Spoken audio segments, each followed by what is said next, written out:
A young boy taken in by a guardian who treats him like family begins his journey under the man's strict sword training.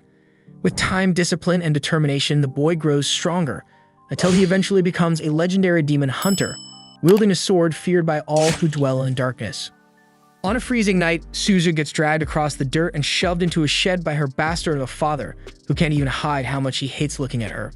He says straight up he wishes she was never born, then locks the door and leaves her to freeze alone till morning like it's nothing. Not long after, her brother Jinta slips outside and runs to let her out. But when he opens the shed, he freezes because she's gone. Panic hits instantly, so he tears through the village in the dark, calling her name, looking everywhere like a man possessed, until he finally spots her crossing the old bridge at the edge of town. He runs to her breath ragged and tells her how sorry he is. Sorry for not standing up to their father. Sorry for being too weak to protect her, knowing full well that any attempt to protect her would only land him in trouble. Suzu was born with a demon eye in feudal Japan, has long been branded a cursed child, and treated as nothing more than a worthless pest. Aware that her fate is sealed with such an affliction, she tells Jinta to just go home without her. After a long, heavy moment of silence, Jinta, overwhelmed by love for his sister, declares that he cherishes her more than the rest of their family, so he takes her hand and pleads with her to run away with him. They take off together with no clue where they're headed, just putting the village behind them. Rain pours harder and the cold bites deep into their skin. Eventually, Jinta finds an old ruined building and they crawl inside, soaking wet and shaking, so they huddle close for warmth. Suzu passes out first, and just as Jinta's about to do the same, he notices a man approaching and hears him say something about taking them in. Next thing Jinta knows, he's waking up on the man's back, still half asleep. Suzu walks silently beside him, holding the man's hand. Relieved to see Jinta awake, the man sets him down, and they continue until they reach his village called Kadono, a community largely composed of blacksmiths renowned for forging katanas, all hard at work. The man then escorts Jinta and Suzu to his home, and as soon as the door swings open, his daughter darts out to greet him. Excited yet curious about the two children trailing behind, the man tells her that Jinta and Suzu will now be living with them. He asks his daughter if she's okay with this, and she lights up at the prospect, thrilled to have new friends to play with. She eagerly approaches Jinta and introduces herself as Shirayuki, hoping the three of them will get along splendidly from now on. That night, Jinta can't fall asleep, so Motoharu asks if something's bothering him. He's sitting nearby, cleaning his sword, so Jinta ends up asking if he's a samurai, but Motoharu says he's not.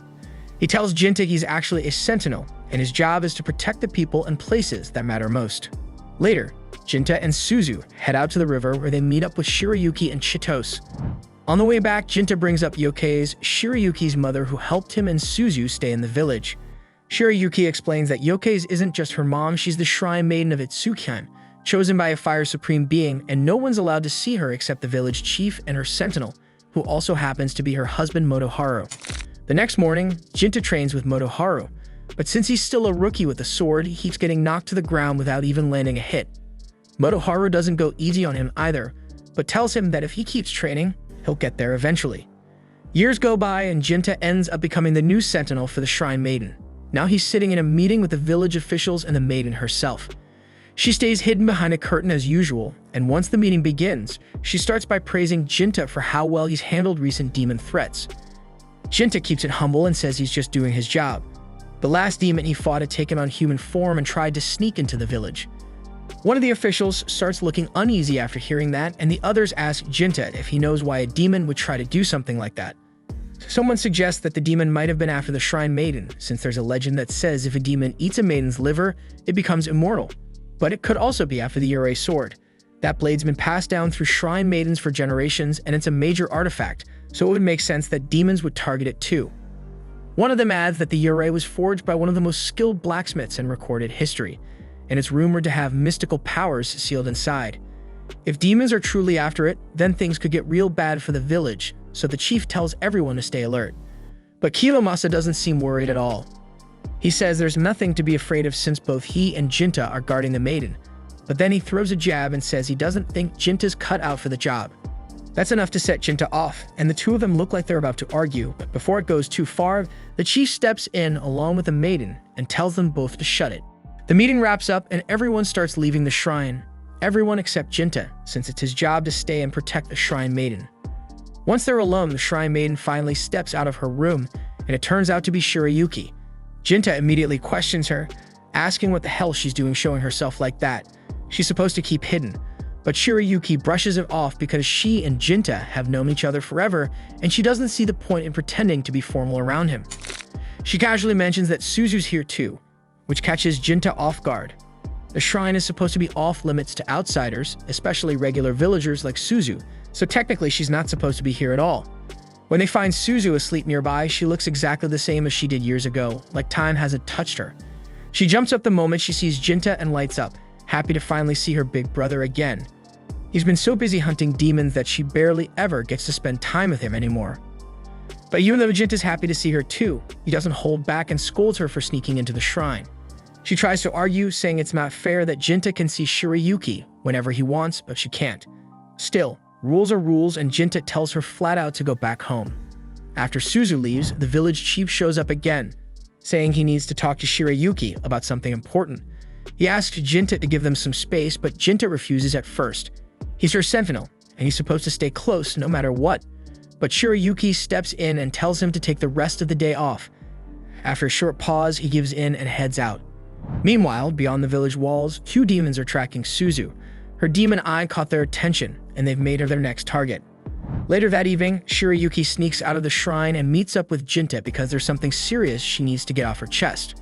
Earlier, during her talk with the chief, he told her that she needs to start preparing to produce an heir, just in case something happens to her. With the recent demon attacks, it's not that far-fetched. If she dies, someone has to take her place. So the decision was made, and she's going to marry Kiyomasa.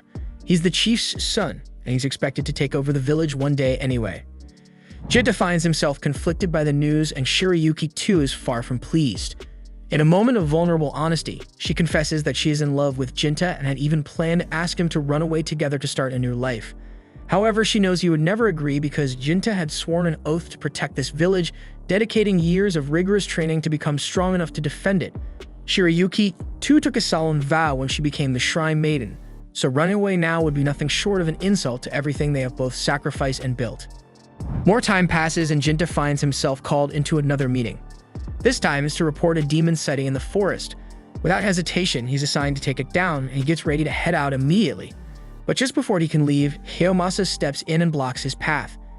He brings up the obvious. Surely Jinta's heard by now that Shirayuki's going to marry him, so he doesn't get why the damn Jinta's acting like it doesn't bother him. Jinta keeps a straight face and tells him there's nothing to be upset about because all that matters to him is keeping the village safe and protecting the shrine maiden. And that's it. The crazy part is that Kiyomasa isn't even trying to gloat because he knows exactly how this looks. He knows Jinta and Shirayuki love each other, and even if he's the one marrying her, none of it feels right. It just feels messed up. But Jinta doesn't flinch because he's already made his choice, and without another word, he turns and leaves the village to handle his mission. Deep in the forest, it doesn't take long before the demon shows itself. It's a massive brute, and it comes at him fast. But before things kick off, Jinta asks if it's working alone because the report said there were supposed to be 2. The demon Duva grins and says his partner had something else to take care of back in the village. That's not good, but Jinta has no choice but to deal with this one first. He charges in and lands a brutal swing, slicing straight through one of the demon's arms. But instead of screaming in pain, Duva just backs up and laughs. He picks up the severed limb like it's nothing and tells Jinta he's impressed because not many people can land a hit like that. Meanwhile, back in the village, Suzu comes face to face with the second demon, Tumi. She freezes on the spot, absolutely terrified, but Tumi just smiles and tells her there's no need to be afraid because after all, Suzu's a demon too, just like her. Suzu immediately denies it and refuses to believe it, but Tumi can see right through her. She figures out fast that Suzu's unwavering love for Jinta must be preventing her from fully embracing her demonic nature, a notion that she finds both ironic and oppressive, as it implies Jinta has showered Suzu with so much affection that it stunts her transformation. Suzu loves Jinta more than anything, so hearing Tumi say that makes her feel calmer. She starts to relax a bit, and now that she isn't so scared anymore, Tumi makes her offer. She asks Suzu to join her, to use her power and help out. She promises she won't hurt her, and since everyone knows demons can't lie, she says Suzu can trust her. But Suzu shakes her head because she knows that even if Tumi means what she says, helping her might lead to Jinta getting hurt, and that's a risk she can't take. Tumi frowns, but she doesn't give up. Instead, she changes tactics and shows Suzu a vision. In the vision, Suzu sees Shirayuki undressing and preparing to do the wild deed in the shrine, and this shit sight makes Suzu's stomach turn. Not because of what she's doing, but because it's not Jinta doing it with her. and that's what really guts her. She turns to Tumi shaken and asks if the vision she saw was real. Tumi explains that her ability lets her see into the future, and she can project those visions into someone else's mind, which is exactly what Suzu just experienced. But if she still doesn't believe it, Tumi says she's more than willing to take her to the shrine right now so she can see the whole hot show with her own eyes. Meanwhile, out in the woods, Jinta is still locked in combat with Duga. But before they clash again, he stops and demands to know why demons attack humans, so Duga replies simply that each demon has a purpose, and his purpose is to stall Jinta. Endowed with the power of assimilation, Duga can consume other demons to acquire their abilities and even reshape his own body at will. Jinta doesn't have time to sit and chat, so he launches forward, determined to end the fight in one strike. But as soon as he moves in, Duga smashes his arm clean off. And when Jinta tries to counter by aiming for the neck, Duga bites down on the blade and shatters it in one snap. It should have been over and Jinta should have died right there. But at the last second, Jinta grabs a shard from the broken sword, and with all the strength he has left, he slams it straight into Duga's heart. In a surprising twist, Duga accepts his defeat with a grim sort of satisfaction, and he reveals that his partner Demon possesses foresight, having seen 170 years into the future. And according to her vision, the mightiest demon of all time resides here, a revelation that makes Jinta suspect she's referring to Suzu. But before he can move, Duga says he's got one last parting gift for him. Suddenly, his severed arm springs to life, grabs Jinta's head, and squeezes it tight until he blacks out. Back at the shrine, Kinomasa is already on top of Shirayuki. All he needs to do is finish the job, get her pregnant, and secure the heir. With Jinta off on his mission, it's the perfect time. Otherwise, the poor guy would have had to sit outside and listen while Shirayuki moaning from inside the shrine. And as messed up as it is, Kinomasa already feels guilty enough. But before any damn thing can happen, the curtains rip open, and Tumi appears, dragging Suzu behind her to show her exactly what the hell is going down. And that shit show makes Suzu breaks. In the meantime, Jinta wakes up in the middle of the forest. Somehow his arm is back, restored like nothing ever happened, but there's no time to question it. If Tumi really made it into the village, then Suzu could already be in danger, so he gets up and takes off running, full speed toward home.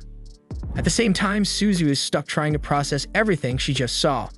Watching Shirayuki and Jinta in love was already hard, but she swallowed it all for the sake of Jinta's happiness. She even refused to grow up, kept herself frozen in that same small body, just so she wouldn't be a burden on their relationship. But now she finds out Shirayuki is marrying someone else, so that was it. That was the last crack before everything shattered, and her mind breaks because she couldn't believe Shirayuki would throw Jinta away like that. Then with a few twisted words from Tumi, Suzu completely snaps and decides that Shirayuki has to die. Her demon power erupts like wildfire and the entire room floods with black smoke, and her body begins to change, maturing into her adult form in a matter of seconds. Kinomasa grabs the legendary sword and charges at her, but before he can even swing, Tumi steps in and knocks him out cold. Then she drags him outside, saying she has her own plans for him. And just like that, Shirayuki is left face to face with Suzu. Not long after, Jinta arrives at the shrine, relieved to find that Shirayuki is still alive.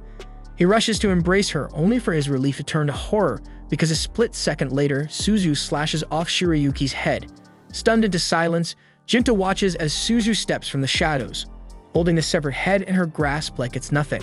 When he demands to know why she did it, Suzu launches into her explanation about the marriage, about the betrayal, about how it wasn't fair. But Jinta doesn't care because he already knew. And even if he didn't, it still doesn't justify killing her. So at that moment, he realizes that the Suzu he once cared for has vanished. And now with Shirayuki dead, Jinta realizes he has nothing left to care about, only vengeance. As the battle within him intensifies, a demonic arm begins to merge with the rest of Jinta's body, transforming him into something altogether different. His expression turns ice cold and his eyes are filled with nothing but hate. And when he looks at Suzu now, it's not with sadness, it's with pure disgust. She can understand why, because all she ever wanted was to make him happy, and that's all she tried to do. But the look in his eyes tells her everything. He's done with her, just like everyone else. So she decides to end it. If Jinta's going to turn his back on her, then she'll kill him too, and she drives her blade into his stomach. But nothing happens, and Jinta doesn't even flinch. So the next second, he drives his fist straight through her chest. Suzu collapses, gasping, blood pouring out of her, but she's not dead yet. So as Jinta moves in to finish her, Tumi throws herself in the way. She takes the full hit, sacrificing herself to save Suzu one last time. As she starts fading, she tells Suzu to leave and run while she still can. Suzu stumbles away, weak and broken, but alive. And just before she disappears, she turns back one final time and tells Jinta that she has nothing left, and that this world took everything from her. And no matter how long it takes, she'll be back. And when she returns, she'll burn it all to the ground, and on the final day, she'll kill him for betraying her. Hearing her vow, Tui's eyes gleam with wild excitement because she believes that by fulfilling Suzu's promise of vengeance, she has finally accomplished her purpose. Her maniacal laughter reverberates, inciting Jinta's fury as he struggles to understand how the hell they could regard needless death as their ultimate goal. Tumi, sensing his outrage, calmly reveals that in the far future she saw, demons don't exist anymore. Humans had evolved so far that demons faded into myth. But now with someone like Suzu alive and fully awakened, the bloodline won't end, and she smiles one last time and fades away for good. Later, tragedy strikes in Kadono as a massive fire devastates the land and homes. Amid the ruins, Jinta cradles the lifeless body of the princess, consumed by guilt for failing to protect her, and he fervently confesses his love for her. The following morning, while the villagers begin rebuilding from the ashes, Jinta prepares to head out. That's when the village leader greets him warmly and learns of his plans to venture forth and defend humanity against the looming threat of a demon lord, whom some fear might even be Suzu. The old man, with sorrow in his eyes, wonders if Jinta can truly bring himself to slay his own sister. In response, Jinta bitterly declares that he has no choice but to harbor hatred for the one who murdered the woman he loved, even as he hopes for a more merciful resolution to come. But before departing, the village head presents Jinto with the revered Yurei sword, declaring that henceforth he shall be known as Jinya. Though Jinta feels unworthy of such an honor, the elder explains that the demise of the Itsukihime lineage left a void that only someone of Jinta's character could fill. In a moment of contrition, the old man falls to his knees and apologizes for forcing the princess into marriage with Kiyomasa, insisting that his actions were meant only to appease his son, not to benefit Kadono. Jinta, despite the bitterness in his heart, accepts the apology and helps the man up, then sets off on his journey with the hope of one day saving the people from the coming calamity.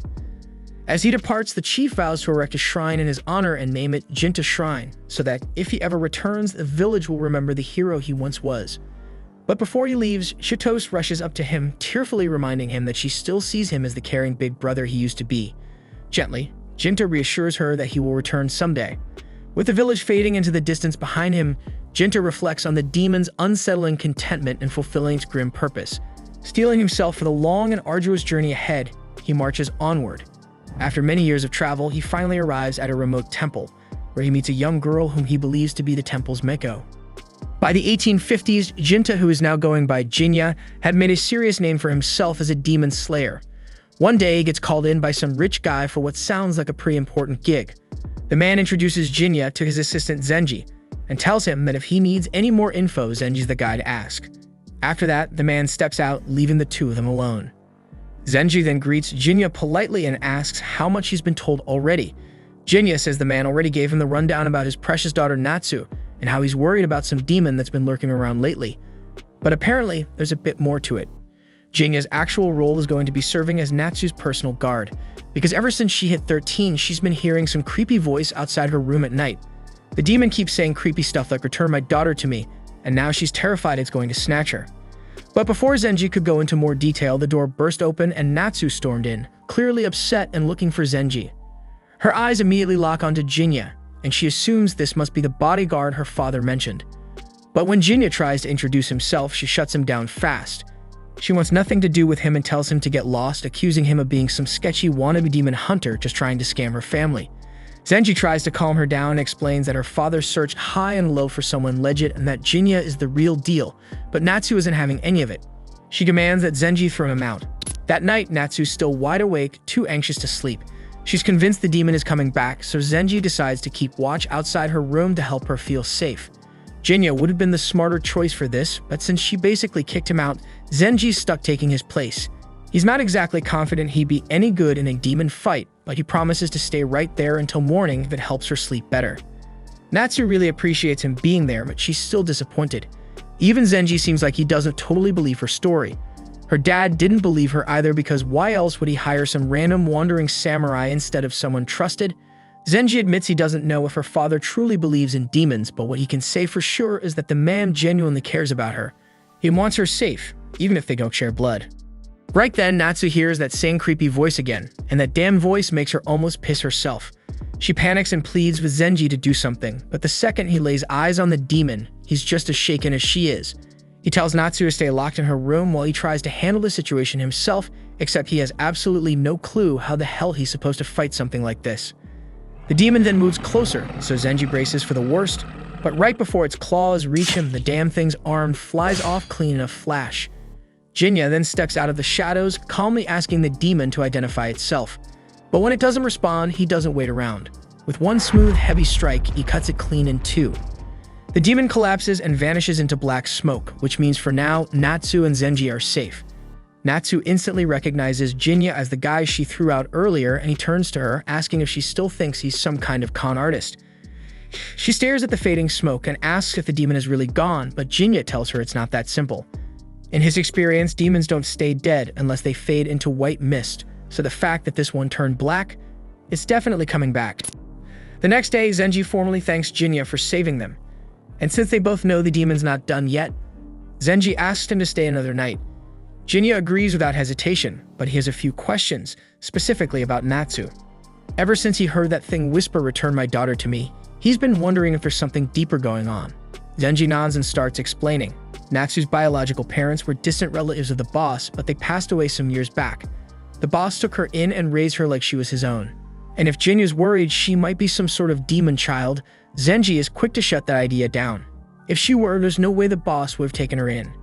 His hatred for demons runs deep because his wife was killed by one, and after that, his son disappeared and was never seen again. The man's lost everything to demons, and he despises them with every part of his soul. That evening during dinner, Natsu sits across from her father. He asks how things are going with her new bodyguard. She admits that she had her doubts about Jinta at first, but after what she saw last night, she's convinced that he's legit. Still, she wants to know why her father chose him of all people. He leans back and explains that lately, there have been more demon sightings around Edo Town. And not just that, there's also been talk of a wandering swordsman who can kill any demon with a single blow as long as he gets paid. Her father checked into it himself, and the rumors were true. That swordsman is Jinta, and he knew no one else would be better suited to protect his daughter. Natsu feels relieved knowing her father actually believed her about the demon because his trust means more to her than anything. And ever since he took her in, she's been genuinely happy. But even with that, it hasn't been easy. She's constantly had to deal with the cruel things people say about her behind her back, and it's worn her down. Later that evening as planned, Zenji and Jinta are sitting near Natsu's room to keep watch. Out of nowhere, Natsu steps out and asks for Jinya's name, since she never actually let him introduce himself properly before. Now that she sees how much her father trusts him, she's decided to trust him too. Jinta notices right away how deeply Natsu cares about her adoptive father Juzo, but honestly, it makes sense. He gave her a home where she had nowhere else to go, so of course she's grateful. While they're on the subject, Jinta brings up something he's been wondering about. He asks her if she knows anything about the rumors surrounding Juzo's missing son. But the moment he says it, Natsu snaps and says she doesn't know anything, her voice sharp and defensive. Clearly, it's not something she's ready to talk about, so Jinta doesn't push it. He backs off, deciding it's not worth upsetting her right now. But then Natsu asks if it's even possible for a demon and a human to have a child, and Jinta tells her it is. That answer seems to shake her a bit, and she starts wondering out loud if maybe she is the daughter of that demon that's been stalking her. But Jinta shuts that idea down immediately. He tells her there's no way she's related to that thing. She asks him how he can be so sure, and Jinta explains that he's crossed paths with this demon before, so he knows what it is. And he knows it's not her mother. He then explains that demons can be born in a few different ways. Some come from two demons, others from a demon and a human. But in rarer cases, a demon doesn't need parents at all. Sometimes demons just appear. When heavy emotions, usually anger, grief, or hate, build up inside people and fester long enough, they can take shape and manifest into creatures like the one that's been haunting her. Right then, the demon shows up again, and Natsu starts to panic. But Jinta calmly walks toward the thing and tries talking to it, asking for its name. But it's clearly not the type that can think, let alone speak. As it lunges at him, Jinta smacks it clean across the face and pins it straight into the ground like it's nothing. Zenji shouts to Jinta to just finish the damn thing already, but Jinta shakes his head and says there's no point, it'll just come back. Natsu, completely confused, asks why. So Jinta explains that this thing wasn't summoned or sent, it was born, and its birth came from her emotions. It manifested because deep down Natsu believed that if something terrifying happened, like a demon attack, it would make her father pay more attention to her. At first, Natsu denies it, She doesn't want to believe she's responsible for all this, but as she thinks about it, every word Jinta says starts hitting too close to home. All she ever really wanted was to be seen as Juzu's real daughter. She thought if she was in danger, if she was vulnerable enough, maybe finally he'd treat her like family. And somehow, out of those feelings, this monster appeared. Jinta tells her that the only real way to get rid of the demon is to get a grip on her feelings, to face them instead of hiding behind them. Natsu says she doesn't even know how to begin doing that, so Jinta tells her it's not that complicated. She just needs to be honest and accept how she feels, then look him in the eye and ask him to end it. Natsu takes a moment, and in that silence, everything becomes clear. She just wanted to be loved by Juzu, like she mattered to him for real. But somewhere along the way, she convinced herself that he didn't, and he will never would. So she started believing that if she were in danger, maybe he'd finally see her. And now that twisted, desperate part of her is standing right in front of her in the shape of this thing. So in some way, this demon is her. But Zenji steps in before she gets lost in that guilt. He tells her not to let that thought get to her. Sure, the demon came from her pain, but what matters now is moving past it. He reminds her that Juzu does love her, more than she knows. And she loves him back just as much, but neither of them has ever been good at showing it. Zenji promises to help her work through that from now on. And hearing that finally gives her the strength to let go of the feelings that created the demon in the first place. Then with a deep breath, Natsu tells Jinta to end it. And without hesitation, Jinta draws his blade and slices the creature clean in two. This time it fades into a soft white mist, and that's the sign Jinta was waiting for, and the demon won't be coming back. Or so it seems, because later that night, once Natsu is sound asleep, something unexpected happens. The demon's form starts to reappear. Jinta, who stayed up just in case, isn't surprised because he suspected this might happen. If the demon had been made purely from Natsu's emotions, then it should have vanished the second she let go, but it didn't. Which means someone else's pain must have been part of it too. And in this house, in this region, the only other person who ever came close to becoming a demon was Juzu's late wife. Then with Natsu's feelings no longer fueling it, the demon starts to fall apart, and it's struggling to keep its form together. But as it cries out for its daughter again, it doesn't call for Natsu, it calls for Suzu. That's when everything clicks.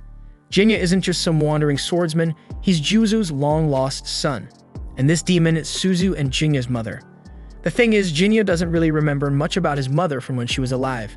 But even so, seeing what she became hurts him, so the only thing he can do now is set her free, to give her the peace she was never able to find on her own.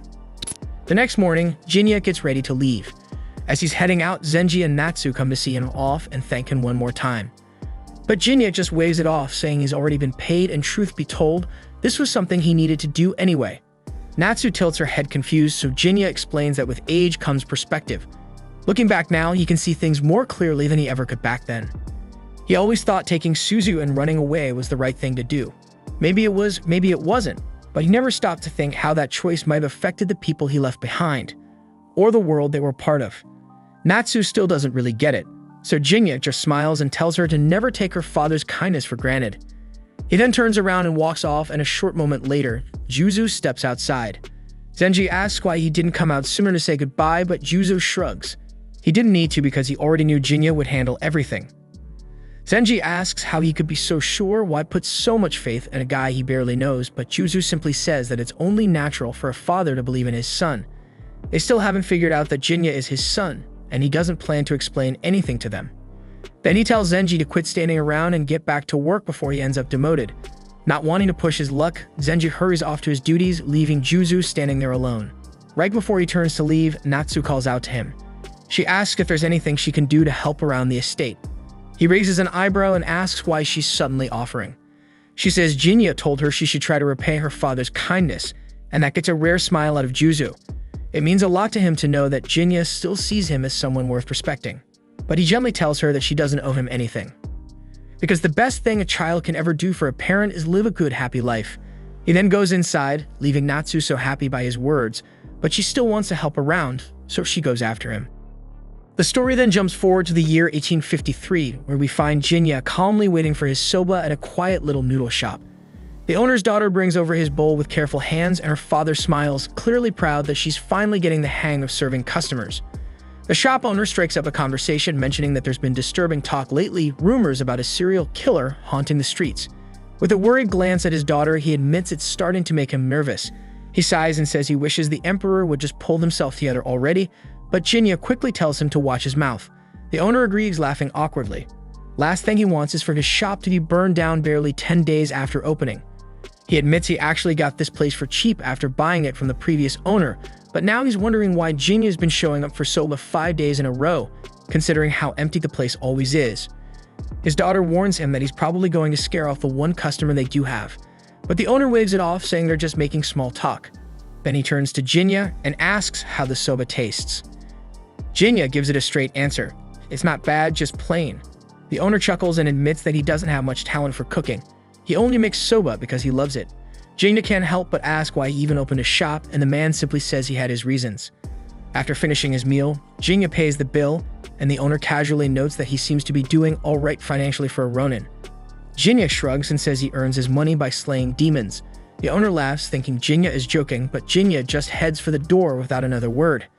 Before he can leave, the owner stops him and brings up something strange. According to the rumors, this so-called slasher doesn't use a sword. Every body I've found so far has been torn to shreds, completely mangled. What's worse is the numbers don't line up. More people have gone missing than bodies recovered, so folks are starting to believe it's not a human doing this. They're saying it has to be demons. Jinta asks where these incidents usually happen, and the owner tells him the sightings have been around the Edobashi area. As Jinta steps out, the daughter calls out to him, asking him to be careful, but he simply replies that he's not a kid. That night, Jinta positions himself by a bridge, waiting in the shadows for the demon to show up. Hours go by, but there's no sign of anything unusual. Just as he's about to leave, a woman's scream echoes through the night, and without hesitation, Jinta bolts toward the sound. When Jinta arrives at the scene, he finds several mangled corpses sprawled across the ground, but no sign of the demon. He glances around, confused because he definitely heard a woman scream, but there's not a single woman in sight. As he begins scanning the area more closely, something invisible lashes out at him, but Jinta barely dodges in time. The invisible demon strikes again, and this time, Jinta manages to block the blow. But before he can retaliate, the demon vanishes and reappears behind him, landing a hit that cuts him. Annoyed now, Jinta morphs his arm into its transformed state, relieved that no one's around to witness this. The demon charges once more, but this time Jinta counters, shattering its blade in the process. The creature tries to escape, but Jinta lands a deep slash before it can flee and calls it the Slasher. Hearing the name, the demon suddenly stops and becomes visible, revealing himself. Jinta narrows his eyes and demands a name, warning that if he doesn't get one, the next swing will be fatal. The demon finally introduces himself as Mosuke, so Jinta doesn't hesitate and moves in to finish him off, but Mosuke throws up his hands and says he doesn't want to fight. Jinta halts, confused because if he didn't want to fight, then why attack? Mosuke explains that he thought Jinta was the serial killer. He'd heard the same rumors about a demon behind the murders, so he followed a strong demonic scent and ran into Jinta.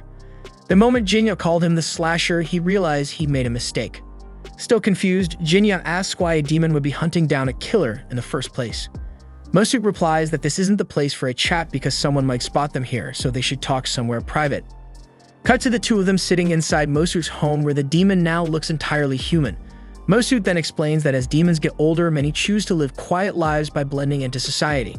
They don't exactly lie, but they do hide the truth, and Jinta knows that much already. Mosuke then pours them both some cheap liquor and assures Jinta it's not poisoned, but Jinta says that it wouldn't matter because poison wouldn't kill him anyway. As they drink, Mosuke explains that he's just a regular villager, scraping by in a dingy back alley house, but Jinta knows better. Mosuke is a demon, a rare kind capable of completely erasing his presence from the world, and Mosuke explains that his ability is called invisibility. He's one of the superior demons, the kind that's lived for over a century. Jinta's surprised because he expected someone that old to be a lot stronger. But Mosuke chuckles and explains that the title superior refers to their awakened abilities, not their raw strength. In fact, some superior demons like him are physically weaker and slower than even the average demon. Jinta gets the sense that Mosuke really isn't the killer, and Mosuke knows Jinta isn't either. Jinta decides to believe him, but something still doesn't sit right. If Mosuke thought he was the Slasher, why did he go straight for the kill instead of confirming it first? Mosuke admits it was personal and asks Jinta if he's heard the rumors about the disappearances. Jinta says that he has, and he even confirmed it himself earlier when he heard a woman scream, but found no trace of her body. That's when Mosuke tells him the truth. The Slasher only kills men on the spot, but women are abducted. Jinta asks how he can be so sure, so Mosuke clenches his fist and tells him that the demon took his wife. Her name was Hatsu, and she was a kind-hearted human, and she accepted him even though he was a demon. A month ago, she vanished without a trace. 10 days later, her body washed up by the Kanda River. The officer he spoke to said she'd been horribly violated before she died. Mosuke's voice shakes as he talks. Hatsu was a bright light, sweet, sociable, and the only one who ever looked at him with genuine love, and she didn't deserve what happened to her. Mosuke admits he's never cared much for humans, but he loved her with everything he had. Now, all he feels is rage, pure hatred for the thing that took her from him in such a vile, unforgivable way, and he swears that he'll get revenge, so he asks Jinta to step aside to leave the killer to him. But Jinta refuses, so Mosuke asks why, and Jinta simply tells him that it's his job to slay demons. Mosuke gets it, so in that case, they'll do this together. But when they find the slasher, he wants to be the one to finish it. That's when Jinta stops him and asks if revenge is really what he's chasing. Mosuke stares at him for a second, then asks if he doubts him. Jinta says no, it's not about doubt. But no matter who's behind this, human or demon, someone's life is going to be taken. So you need to be sure you're ready to carry that weight. Mosuke tells him demons don't lie, not even to ourselves. And that goes for how we feel too. And with that, Jinta agrees that they'll handle this together. The next night, we see the two of them scouring the city, gathering information about the slasher. They question everyone they can, but come up with nothing. It's frustrating, and they're not exactly thrilled about their lack of progress, but they know they'll have to keep pushing. Later on, the two of them are back at Mosuke's place sharing some sake, and Mosuke decides to ask Jinta a question that's been on his mind. Why does he hunt his own kind? Jinta says it's mostly for the money, and there's no shortage of humans who hate demons, and they're willing to pay a pretty sum to see them wiped out. Mosuke figures there's more to it than that though, because he doesn't see Jinta as the kind of guy who kills without reason, so he presses him about the real reason. Jinta leans back and says it's also about power because he's on a mission to stop a certain demon, and that surprises Mosuke because Jinta did say that he wants to stop it, not kill it. Jinta then tells him that he was born human, but after he watched a demon murder the woman he loved, something in him broke and he turned into what he is now. That's why killing demons who threaten humans feels so natural to him. Mosuke is stunned because even after all that shit, Jinta still wants to spare the one who destroyed his life. Jinta says he won't know what to do until the day he finally faces that demon. Until then, he needs strength first. Mosuke admits it's a lot to unpack, but Jinta just says that he's being spineless. Then Jinta turns the question around. Once Mosuke gets his revenge, what's he planning to do? Mosuke goes quiet for a second, then says he never wanted any of this, and the only reason he tried living like a human was because he hates violence, and he never wanted to be hunted by humans. Also, he never wanted to fight other demons either because all he really wanted was a quiet life with the woman he loved. He says once this is over, he's going back into hiding. He'll tend to Hatsu's grave, and that will be the end of it. Jinta then remembers something Mosuke said earlier about him, that he's not the kind of person who does things without a good reason. That's not true because he is carrying a mindless hatred for his sister. The next day, we see Jinta back at the usual soba shop, quietly eating his lunch. The owner's daughter walks over and casually asks if he's had any luck tracking down the slasher, but he tells her that things aren't going so well. The owner then rumbles that making a living is damn near impossible these days. Jinta agrees, then nods toward the girl and says that with a cute waitress like Ofu, they should be packed by now. But maybe people in Edo were just too busy to notice, so the owner smiled, glad someone thought his daughter was beautiful. Jinta says with confidence that 8 out of 10 people would probably agree with him, and the owner grins, telling him he's got good taste. But Ofu quickly steps in and tells her father not to get ahead of himself. He reminds her loudly that she's never even had a relationship before, saying maybe this is a good chance for her. Embarrassed, Ofu cuts him off, asking him not to put Jinta on the spot.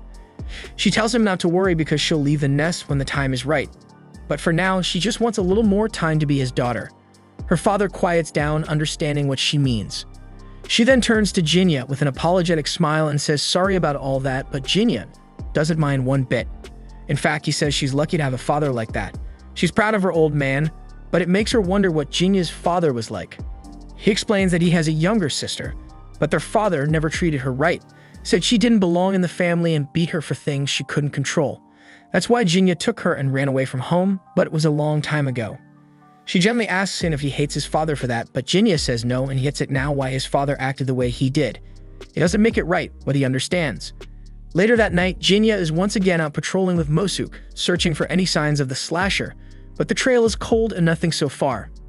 Mosuke mentions that there haven't been any new sightings recently, so there's no point in wandering around blind. Just then, he notices a figure standing by a tree, and it turns out to be Ofu. Jinta tells him she's the daughter of the soba shop he always visits, and Mosu quietly notes that it's not safe for her to be out this late, so Jinta nods and starts walking toward her. She then looks up and asks what he was doing out there by himself, but then Jinta notices that Mosu has already turned invisible again and tells him quietly to escort her just in case, because if the slasher really is still lurking, it'd be bad if she ran into it alone. Jinta then asks Ofu what she's doing out here at this hour. She smiles and says she was just out admiring the cherry blossoms, but Jinta points out these aren't cherry blossoms, they're willows. She laughs a little and gently corrects him, saying that these are called snow willows. Technically, they aren't true willows, and they're not quite cherry blossoms either. They just resemble willows in how they hang, but they belong to the same family as cherries. So basically, it's not a cherry blossom and it's not a willow. It's a little bit of both and yet neither. Jinta looks at it for a moment and says it's a pitiful kind of plant. But Ofu disagrees and she thinks it's beautiful. Even if it doesn't perfectly fit into either category, it still blooms lovely flowers every year. She doesn't know what the plant feels exactly, but if it were really sad and empty, it wouldn't keep blooming the way it does. So no, it doesn't need his pity because it'll keep blooming every spring, no matter what people call it, and that's just how it lives. Jinta looked at the flower again and realized she was right, that really was its way of life. He then tells her they should head back because her father's probably worried sick by now, and she nods. As they walk together toward her house, Ofu casually tells him that he really ought to take more time to unwind. He wonders if he really comes off that tense, and she says he definitely gives off broody vibes. He's always pushing himself too hard, and he admits that might be true. After all, he only lives for one thing, and that's the purpose he's meant to fulfill. She has no idea what this purpose even is, but she tells him he should ease up once in a while. Life's gotta be dull if all he does is chase after some goal nonstop. Still in his mind, that's all he's got, and he tells her flat out that he can't take her advice, not even if he wanted to. A second later, she notices some flowers along the path and stops to admire them, pointing out that they're winter daphnes. She explains that these blooms start budding in the fall and tough it out through winter, only to bloom come spring, so that bloom means spring's officially arrived. She then points to another patch, and when she tries to tell him what kind they are, he tells her that they're chickweed. He mentions that boiling chickweed stalks makes a great stomach remedy. Back in his village, it was a go-to cure, especially for a childhood friend of his who loved sweets so much that she'd always end up with stomach hacks. Ofu laughs, saying that girl sounds like a fun one, and he admits he was always dancing to her rhythm. Hearing that, Ofu starts to think there's more to his story than he lets on. He enjoys soba, he stops to admire flowers, he holds on to warm memories from the past. Clearly, he's more than just someone chasing a purpose. She gently tells him that being so locked in on one goal is blinding him to the rest of the world. She asks him to slow down sometimes, take a moment to live in the now. If he does, she's sure he'll see things he's never noticed before. Not long after, they arrive at her house and notice that the lights are still on. So Jinta realizes her dad must have stayed up waiting for her. She then thanks him for walking her home, and as she turns to leave, he asks if she'll teach him more about flowers sometime, but next time preferably while the sun's still out. She smiles and agrees, then heads inside. That's when Mosu turns off his invisibility and comments that Ofu seems like a good woman. Jinta nearly jumps, completely shocked that Mosu had been tailing him the whole time. Mosu dodges the question and walks off, saying he's heading out to keep looking for the slasher. And once again, the night ends with Jinta camping out on the bridge, waiting in silence for the killer to show. A drunk guy then stumbles past Jinta, and right then, the slasher shows up out of nowhere and attacks him. The woman behind them drops to her knees in shock, and that's when Jinta finally gets a good look at the slasher for the first time. It lunges at him, but he blocks the strike, and the girl, still in disbelief, starts to panic. Jinta warns her to stay put if she wants to stay alive, then he moves the fight away from her to keep her out of harm's way. But the slasher sees an opening and tries to circle back and go after the girl. Before he can get close, Mosu jumps in and pulls her to safety while Jinta follows up with a counterattack. Realizing it's completely outmatched, the slasher decides to bail and shoots off into the air to escape. After it's gone, Jinta apologizes to Mosu for letting it slip away, but Mosu brushes it off, saying it was tougher than he thought it'd be. Still, he's going to track it to find out where it's hiding. Jinta tells him to be careful and keep his distance, and Mosu nods, assuring him he has no plans of dying anytime soon. He takes off after it, and once he's gone, the girl behind Jinta asks for a hand getting up. He helps her up and she gives him a look, saying his grumpy attitude really takes her back. She wonders if he still remembers her, and when he looks closer, he realizes it's Natsu. She's happy he still recognizes her, and he points out how much she's changed. It's been 3 years after all, and she's surprised that he hasn't aged a bit. He jokes that he's immune to aging, and she laughs it off like he's messing with her. Curious, he asks what she's doing out here this late, and she explains she was heading home after dropping off a delivery to one of the regular customers. He notes again how different she seems. Her smile looks more natural now, and she tells him that just proves she's not a kid anymore. Right then, Zenji shows up and teases her, saying she's not quite an adult yet, which clearly catches her off guard. He then spots Jinta and instantly jumps to conclusions, asking if the two of them are wrapped up in some kind of romance. Jinta quickly shuts that down, telling him Natsu just got attacked by a serial killer. Zenji then notices the body nearby and totally freaks out. He suggests they call for the authorities, but Natsu says that won't help because this was the work of a demon. Jinta confirms it, saying it's the same demon he's been chasing for a while, and Natsu just got caught in the crossfire. Sir Zenji then jokes that Jinta really has a habit of surrounding himself with demons, and Natsu turns to ask how he's making a living these days. He told her he was still working as a demon-slaying Ronin, and if she ever wanted to see him again, she could find him at a soba shop in Fukugawa called Kahai. He even offered her a discount if she stopped by. Since her escort was already here, he figured it was time to go, but before parting, she thanked him for saving her life. As Jinta was walking off, Zenji called out one last piece of advice. If Jinta was still looking for demons, he might want to check out Teramachi Temple. The place had been abandoned ever since the head priest passed away, and locals were saying they'd been hearing a woman's voice echoing from inside. Rumors were spreading that something unnatural might be living there. Meanwhile, Mosuke is still tracking the demon through the streets, but he ends up losing it. Just then, a woman's scream cuts through the night, and he rushes toward the sound, only to spot the demon carrying someone. It instantly reminds him of his wife Hatsu, and the rage she's been holding and finally explodes. He chases the demon all the way to Teramachi Temple, slips inside using his invisibility, and what he sees in there leaves him shaking with fury. The demon is devouring the woman it just kidnapped, swallowing her whole, bones and all. That's it. Mosuke can't hold himself back anymore. He charges in, dead set on ending the thing, convinced it's the same one that murdered Hatsu. But the demon senses him coming and tears into him with its claws, shredding his gut open. Then it calmly goes back to its meal, chewing through the woman's head while Mosuke lies on the ground, bleeding out and wondering if this is how he's going to die, pathetic and empty, without even getting his revenge. Eventually, the demon leaves, and not long after, Jinta shows up. He spots Mosuke barely hanging on and kneels beside him. Mosuke manages a weak grin, joking that he really made a mess of himself. Jinta asks if he found the demon, and Mosuke confirms it, saying it was here, eating women alive. It's the same monster that took his wife. Jinta is stunned to hear that, especially about the eating part. Then Mosuke makes one final request. He asks Jinta to avenge him and hands him a sword forged in Kadono, saying it'll slice through any demon like butter.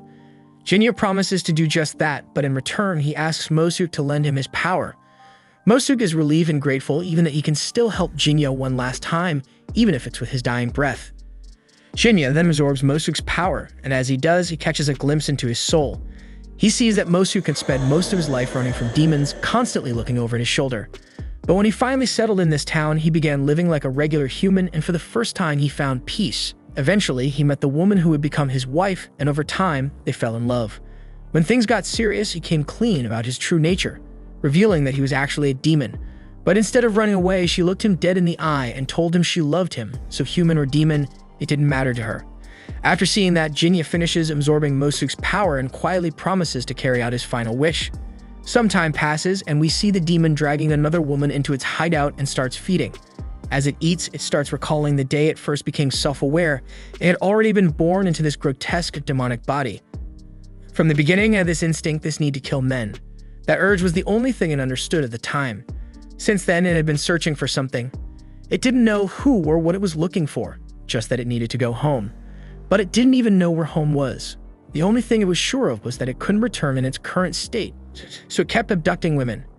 It believed they carried something its body lacked. That's why it devoured them, so it could consume what was missing and finally find a way back. Back in the present, the demon continues its feeding frenzy when suddenly, Jinta shows up. He's surprised the creature would come back here after its lair was exposed.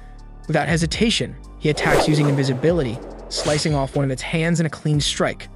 The demon lashes back, but Jinta dodges every blow, keeping just out of reach.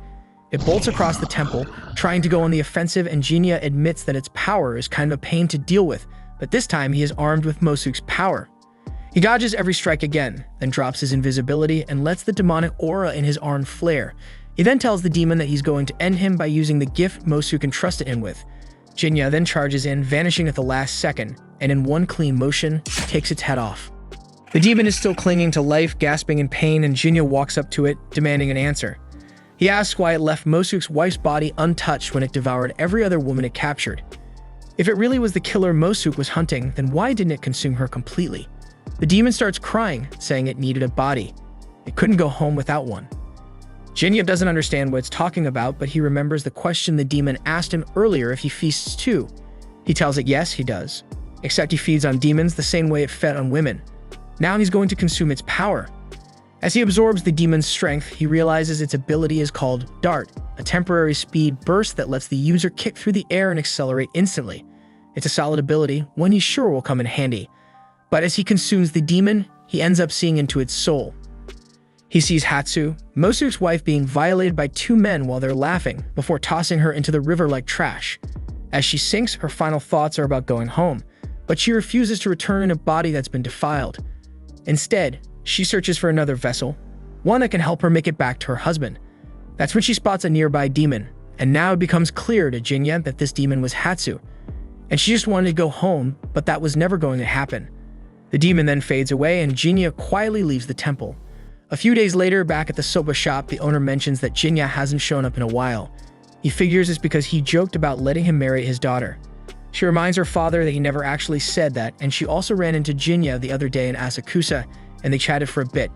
He told her he'd stop by once he was finished with his current job.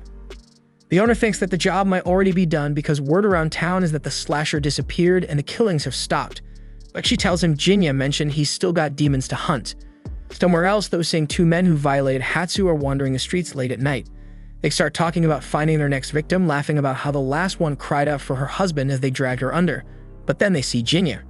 He steps forward without a word and cuts both of them down in a single strike. Looking down at their bodies, he says nothing, just hopes that Mosu can finally rest in peace now that Hatsu's been avenged, and he walks away. The scene then shifts to a little girl singing a haunting tune, her voice giving off an eerie, ghost-like atmosphere, and she stops the moment the song ends. After that, we see a samurai approaching Ofu's soba shop, and right at the entrance, he notices someone mistaking him for his brother. As he tries to approach that person, he accidentally crashes into Natsu, who immediately panics upon realizing she just collided with a samurai, apologizing profusely. He doesn't take it personally though, and he apologizes as well, admitting that he should have been paying more attention. The owner of the shop then steps in to reassure Natsu, telling her not to worry, because this man is Natsugu Miura. He may be a samurai, but he's well known around here for being gentle and kind-hearted. The next morning, we find Natsugu sitting in the shop again, quietly staring at his soba, but the owner notices that he looks troubled. Curious, the owner asks him what's on his mind, and Natsugu admits that something has been bothering him. The owner offers to hear him up, and Natsugu confides that it's about his older brother. The owner is shocked to hear this since, as far as he knows, Natsugu is the heir to the Miura family, so there shouldn't even be an older brother. But Natsugu is completely sure he once had an older brother and asks Ofu if she's ever heard of him, revealing that his name was Sadanaga Miura. Ofu says she hasn't, and Natsugu expected as much, since nobody seems to remember his brother, not even his own damn family. He started questioning his own sanity, but the owner tries to lighten the mood.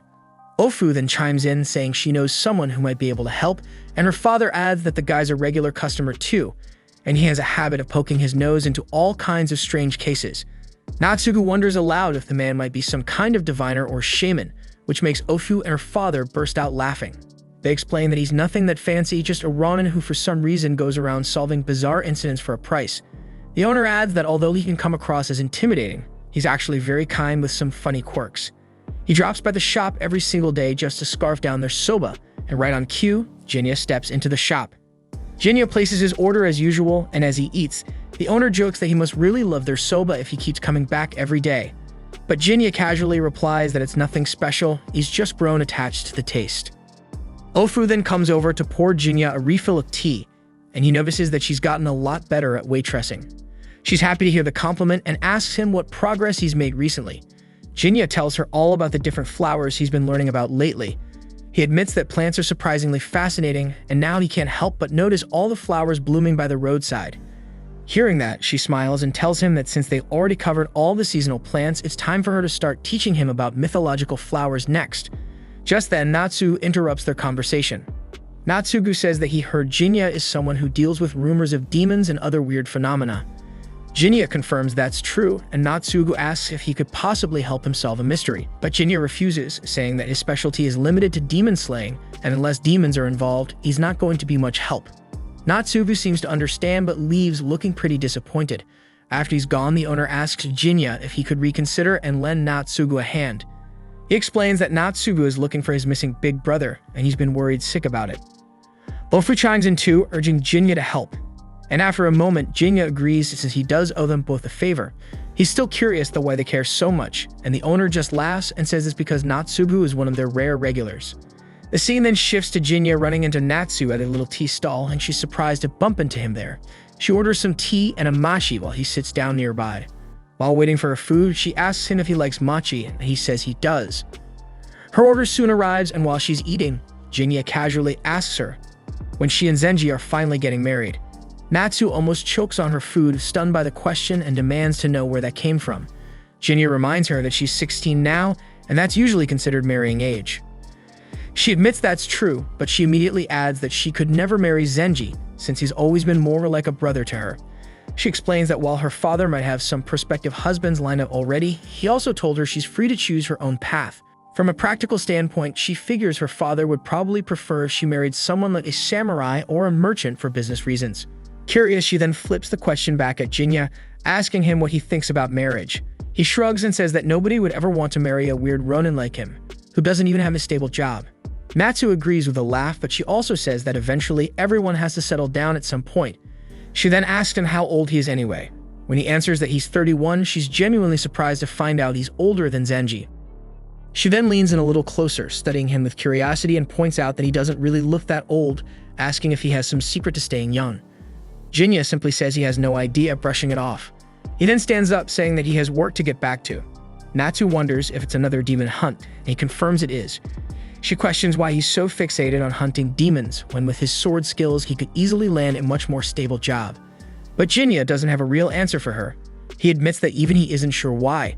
Still, if he had to give her a reason, he says it's simply the only path he knows how to walk. Natsu smiles, telling him that he usually comes across as so dry and detached that she sometimes wonders if he even cares about anything. But hearing him open up even just a little shows her that deep down he's just a regular guy with worries like anyone else.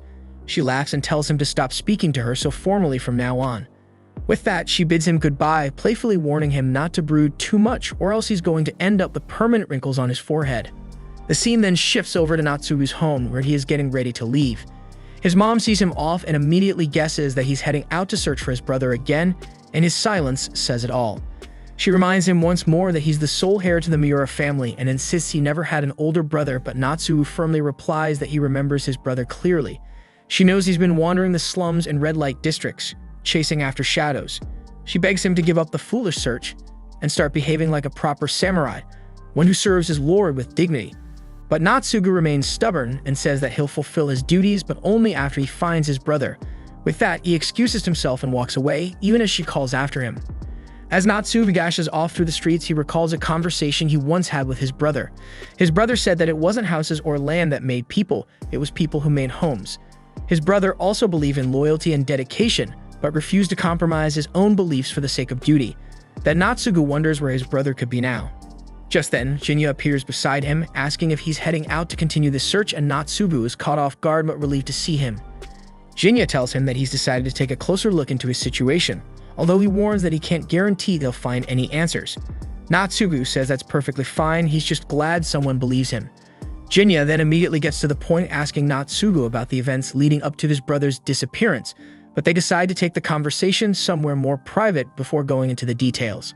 The scene then shifts to the two of them seated at the soba shop, and Natsugu can't help but take notice of the katana hanging at Jinya's side. It's clearly no ordinary blade, its craftsmanship is far too refined. Curious, Natsugu remarks on how odd it is for a ronin to carry such a high-quality weapon and wonders aloud whether Jinya might have come from a samurai lineage. Jinya shakes his head, explaining that he didn't. He recounts how he once stayed in a remote mountain village known for its forged bellows, home to blacksmiths who specialized in crafting katanas. While there, he served in a role that required him to wield one, and now he serves a similar purpose once more. The blade he carries was authorized by the shogunate, so he has official permission to keep it at his side.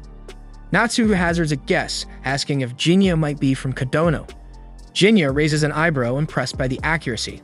Natsugu grins, explaining that he suspected it when he saw the design of the scabbard. He admits he's something of a katana enthusiast, and he's read that one hallmark of Kadono blades is their scabbards, unassuming in design but elegant in their subtle craftsmanship. Jinya confirms that this particular blade was once a sacred artifact enshrined in the village. It ended up in his hands due to circumstances he'd rather not get into. Natsugu leans in, intrigued, and asks for the blade's name. Jinya answers that it's called Yarai, and Natsugu lights up the mention of it, speculating that the name might derive from an old phrase tied to warding off evil or purifying spirits, and he asks Jinya if he knows any stories like that. Jinya admits he doesn't, but recalls the village elder once saying the sword had remained spotless for over 100 years. Natsugu is thrilled to hear it and, practically brimming with excitement, asks if Jinya would be willing to draw the sword and show it to him. Jinya politely declines, and Natsugu quickly backs off, apologizing for getting carried away. With that aside, Jinya says it's time they get to the heart of the matter. Natsugu then shares his story, how his older brother suddenly vanished without a trace, and no matter how far he searches, he finds nothing. What's worse is that nobody seems to remember his brother ever existing, not even their own parents. Everyone insists that Natsugu is the Miura family's sole heir. A few people admit the name Saganaga rings a faint bell, but even they eventually insist there must be a mistake. Natsugu has no choice but to accept that he's the only person who still recalls his brother's existence. The shop owner, overhearing the heavy subject, gently cuts in, suggesting that if they're going to discuss something so serious, they might want to move somewhere more private. But Jinya shakes his head and jokingly says that it's fine because this place doesn't get much traffic. But then he adds that it was because Ofu and her father both seemed genuinely worried about Natsugu, and that's why they came to talk here. Jinya then asks Natsugu when exactly his brother vanished, and Natsugu replies that it was near the end of January. He remembers that right before his disappearance, his brother mentioned going to meet a girl. Not long after, Natsugu found some flowers in his brother's room. He couldn't identify what kind they were, but they had a strong, lingering scent. The flowers were small, with delicate white petals and a bright yellow center, and it struck him as odd because his brother was never someone who cared for flowers. Since no one else had been in the room besides him, Natsugu figured his brother must have left them there himself. Jinya considers this and asks if he still has the flowers. Natsugu nods, saying that he kept them preserved, thinking they might serve as evidence if anything ever came to light. Hearing that, Jinya asks if he can visit Natsugu's house tomorrow to take a look himself. Natsugu hesitates for a moment, then agrees. The scene then shifts to Jinya arriving at the soba shop again the next day, and he notices that Natsu is already there.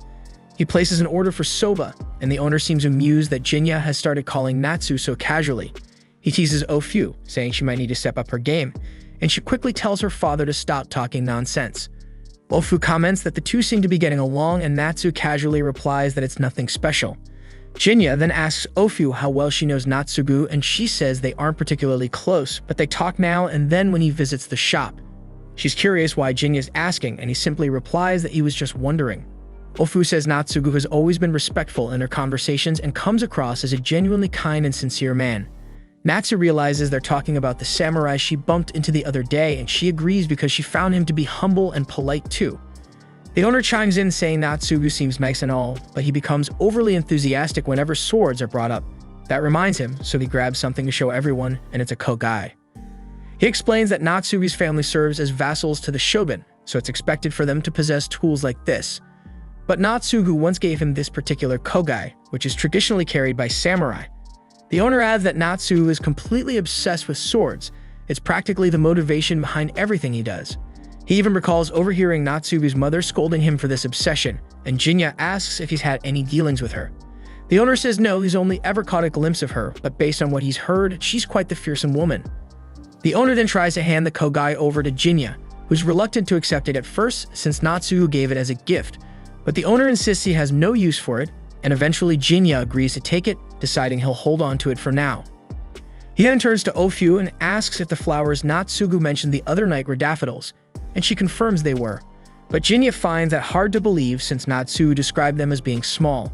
Still, he really hopes they're anything but daffodils. We then cut to the same young girl from before, and she reflects quietly to herself that the place she's in now used to be her garden of joy, where she spent her childhood, but now she knows she can never return there. The scene then shifts to Jinya arriving at Natsugu's home, where his mother quickly takes notice. She eyes the unfamiliar guest and asks who he is, prompting Jinya to politely introduce himself. She returns the greeting with warmth and curiosity and turns to her son for clarification. Jinta explains that he's from Kadono, the village known for its legendary blacksmiths. Natsugu tells her that Jinta is a samurai he recently crossed paths with, someone who shares his deep love for swords. He invited him over to share a few drinks, and the two head inside together. Before they get far, Natsugu's mother thanks Jinta, which catches him off guard. He asks what for, and she tells him her son has been going through a rough patch lately. But today he seems lighter and happier, so seeing that as his mother makes her grateful, and that makes Jinta quietly touched by her words. Next, we find them seated in a quiet room, and Jinta notes how kind Natsugu's mother seems. Natsugu shrugs it off, calling her a bit much, then changes the subject by showing him the flowers left behind in his brother's room. Jinta leans closer to inspect them and confirms that they're definitely daffodils. Natsugu asks if there's anything special about them, and Jinta replies that they're not particularly rare, but they're smaller than normal. He then asks Natsugu if he's absolutely sure he found these blooming during spring. Natsugu nods without hesitation, and Jinta's expression darkens. He tells him the girl that Sadanaga met might not have been human. Sadanaga could have been pulled into another dimension, and these flowers are proof of that. Natsugu realizes that these flowers could be from the demon's domain, and Jinta asks to see his brother's room firsthand. Natsugu agrees and turns to lead the way, but Jinta stays still, telling him to go ahead.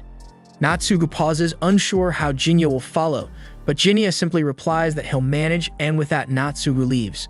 Alone now, Jinta thinks to himself that if the enemy can sense his presence, they might not appear at all. So he activates his stealth skill and fades from sight, trailing behind without a sound. As soon as Natsugu opens the door to the room, a faint scent of daffodils fills the air and he suddenly grows dizzy.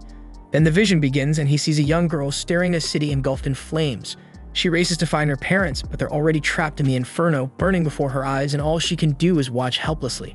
After what feels like forever, the flames finally die down and the girl stirs, stunned that she's still alive. As she rises, she sees that half the town has been reduced to ash. She wanders aimlessly through the ruins, eyes blank, spirit broken. The people she passes look at her in horror and they scramble to get away.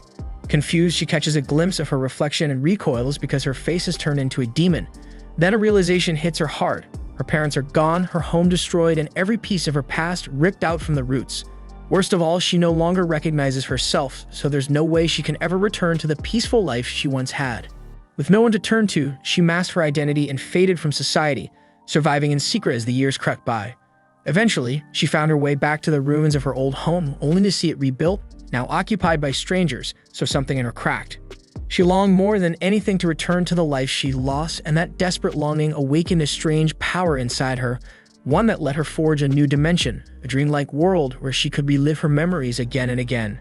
Back in the present, Natsugu jolts awake inside that illusion, and Jinta informs him that they stumbled into the dimensional echo tied to his brother's room. Natsugu looks around, confused by the strange world they're standing in, and Jinta asks if he saw the girl and her burning house just now. Natsugu says he did, right before spotting a familiar figure. It's his brother Sadanaga, laughing, smiling, playing with the girl from his vision. But something feels off because these aren't real events. They're frozen echoes, a memory looping on repeat. And then the scene shifts. Sadanaga now turns to the girl and asks what she'd like him to make today. She tells him he should stop coming back and just go home to his family. But instead he insists on making his favorite soba for her. She pleads with him to leave because she can't go on like this. This garden, this world, it's all she has. And it's the only place where she can still see her parents. But Sadanaga gently tells her she's wrong. Homes don't shape people, people shape homes. If a place only brings pain, then it was never a real home to begin with. She asks him how he could possibly know that, and he tells her she already understands. Deep down, after all, she's been stuck here for over a century. And he says he can leave this place, but only if she chooses to come with him. Tears in her eyes, she says it's not possible. This dream world is all she has left because it's the only space where she still feels like she belongs. So Sadanaga smiles and says that if it's how it is, then he'll stay right here with her. And gently tells her that if she wants, she can think of him as her father, and they could live together in peace. But she shakes her head and says that she could never see him that way. Sadanaga simply smiles and says that's okay, and he'll wait until the day she changes her mind. He's not joking about this. He tells her that if the day ever comes where she accepts him as family, then she has to promise they'll leave this place together. She's convinced that day will never come, and he figures that means he'll be stuck here with her for good. A moment later, Sadanaga fades from sight and Natsugu looks around frantically, asking the girl where his brother went, and she answers quietly that there's no one else here now. Natsugu pleads, wanting his brother back, but Jinta steps forward and says that's not possible anymore. Natsubu doesn't understand because Sadanime was just here with them. Jinta casually brings up that he's been here before, prompting Natsubu to ask what he means. Jinta explains that certain flowers only bloom in certain seasons, and the tiny daffodils Natsubu pointed out earlier are usually a winter bloom. But back when Sadanaga vanished, he saw those exact same flowers blooming in the middle of spring, the same season Sadanaga vanished. He explains that this dimension exists beyond the bounds of their own world, and while he once suspected that daffodils were always blooming in this place, it's actually winter daffodils blooming now. His flowers signal the start of spring, but in their world, it's currently autumn. That's when he points out that time flows faster in this realm. The girl then reveals that she holds the power of the dreamer. It lets her recreate a garden filled with fragments of joy from her past, a small, self-contained world that replays her memories. But that's all it can do. Her ability is nothing more than a stroll down memory lane, and right now she's alone in it. Natsubu refuses to accept that, and he clings to hope, but she apologizes to him for taking Sadanaga away. She says her own brother Hyoma once saved her, and now it's time to repay that gift. She turns to leave, explaining that once she's gone, they'll return to where they came from. Jinta asks where she'll go now, and she says she's done wasting her life trapped in old memories. Hyoma gave her something real, a world built just for her, and now she'll finally go there. Jinta realizes she's honoring the promise she made to Sadanaga. Moments later, both he and Natsubu awaken in the real world. Natsubu still doesn't understand why his brother stayed behind, and Jinta says nothing. He just stands there, staring into the horizon. The scene then shifts to Natsubu and Jinta sitting together in the soba shop. Natsubu shares that he did a little digging and found out that the Great Fire of Maireki happened over 2 centuries ago. It must have been the same fire that destroyed everything the girl held dear. According to his research, the land his house stands on now was likely where the girl's home once was. That clicks with Jinta, who realizes it's why the miniature world she recreated ended up being linked to his home. He quietly apologizes, feeling like he didn't do much to help. But Natsubu says it's alright. He's just relieved to know the kind of man his brother really was, someone who stood by his beliefs no matter what. He doesn't fully understand why Sadanaga chose to walk away from his own family, but at least now he knows his brother stayed true to his heart until the very end. He stands to leave, mentioning that he's running late. But before he heads out, Ofu gently tells him that his brother was a wonderful man. And even if the world forgets his name, it doesn't erase the fact that he risked everything to save a girl who had no one else. Natsubu tears up hearing that and walks away quietly. Once he's gone, Ofu turns to Jinta and thanks him for helping Natsubu get closure. But Jinta isn't at ease because there are still some details that don't sit right with him. He brings up how the demon girl kept calling Sadanaga Hyoma, but he's never heard that name before. The shop owner suggests that might have been Sadanaga's true name, and Jinta notes that usually only a samurai's lord would know such a thing. The shopkeeper explains that it's not entirely unheard of for family members to know, but the fact that the girl referred to him as Hyoma likely means he saw her as family. That sparks another memory for Jinta, a time he mentioned how Natsubu was always getting scolded by his mother for being obsessed with swords. He realizes now that back then, he'd accidentally used Natsubu's real name Aramori. The owner casually says he must have heard it from his mother once, but Jinta isn't buying it because that woman was way too proper to just let something like that slip. Even when speaking to a lowly ronin like him, she showed respect and chose her words carefully. She always referred to her son as Natsugu in front of others, so where exactly did the owner really hear the name Aramori? Because only a person's lord or family should know that. And something else is off. The demon girl never said Sadanaga had died, just that he wasn't here anymore. That thought leads Jinta to a new theory. Sadanaga might still be alive. He could have lived with the girl for nearly 2 decades before deciding to move on. But by then, he'd aged too much to return to his old life. So instead, he slipped into the city, found a cheap old house, and quietly started over, running his own soba shop. Jinta asks if he's incorrect, but the shop owner still won't budge. He insists that Sadanaga may have simply passed away from old age while still trapped in the other dimension. But Jinta isn't convinced. He recalls the girl's expression, and it wasn't the look of someone who had lost someone. She was smiling, and that smile told him she found a new father. Once again, Jinta calls him out, stating plainly that the shopkeeper is Sadanaga. After a moment, the owner quietly admits that Jinta is right. He wonders how long Jinta's known, and Jinta replies that he figured it out the moment everything came together. There had been hints scattered throughout, and one of the biggest was the kogai he carried.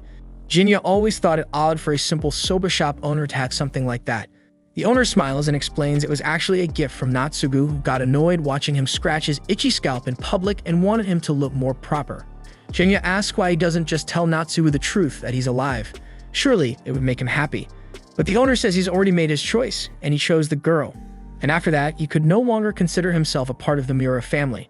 He gave up the right to call himself Natsugu's brother. Besides, Natsugu's grown now, he can stand on his own. He offers Jinya the Kogai as a gift and asks if he understands why he chose to become that little girl's father. Jinya simply says there was no grand reason, and the owner agrees. He says it was just that simple. He couldn't stand watching the girl suffer alone. So he stayed, and that was it.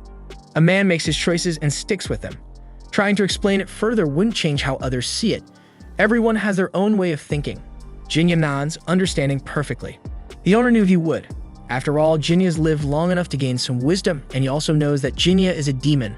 It catches Jinya off guard, but the owner explains that after living alongside a demon for more than 20 years, you start to recognize the signs. Curious, Jinya asks how the girl is doing these days. The owner looks over and says she's right here. At that moment, Ofu reveals her demon eyes and Jinya realizes it. She's the little girl from the other world. That's why he was able to enter her memory realm so easily, because it was connected to her. Ofu beats his eyes and asks if he's going to kill her now that he knows she's a demon. But Jinya just sighs, brushes past it, and calmly orders a bowl of soba.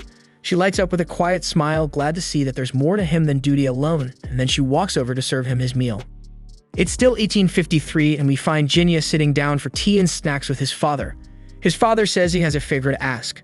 He explains that the owner of a picture book shop in Tenmako came to him recently, saying he got his hands on something unusual. He then shows Jinya a print of a demon called the Ukiyo-e of Kogenzaka. Jinya asks if there are any strange stories tied to the artwork, and his father explains that the artist who made the piece fell seriously ill and hasn't recovered. Some people are saying the illness hit him because he sold a drawing of a demon. Then he asked Jinya for his thoughts.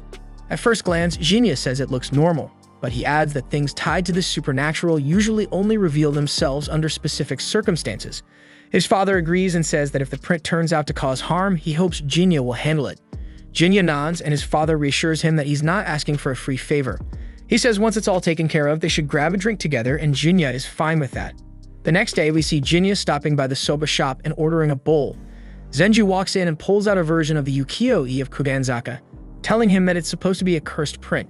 He says the previous owner died under mysterious circumstances, supposedly because of some kind of hex.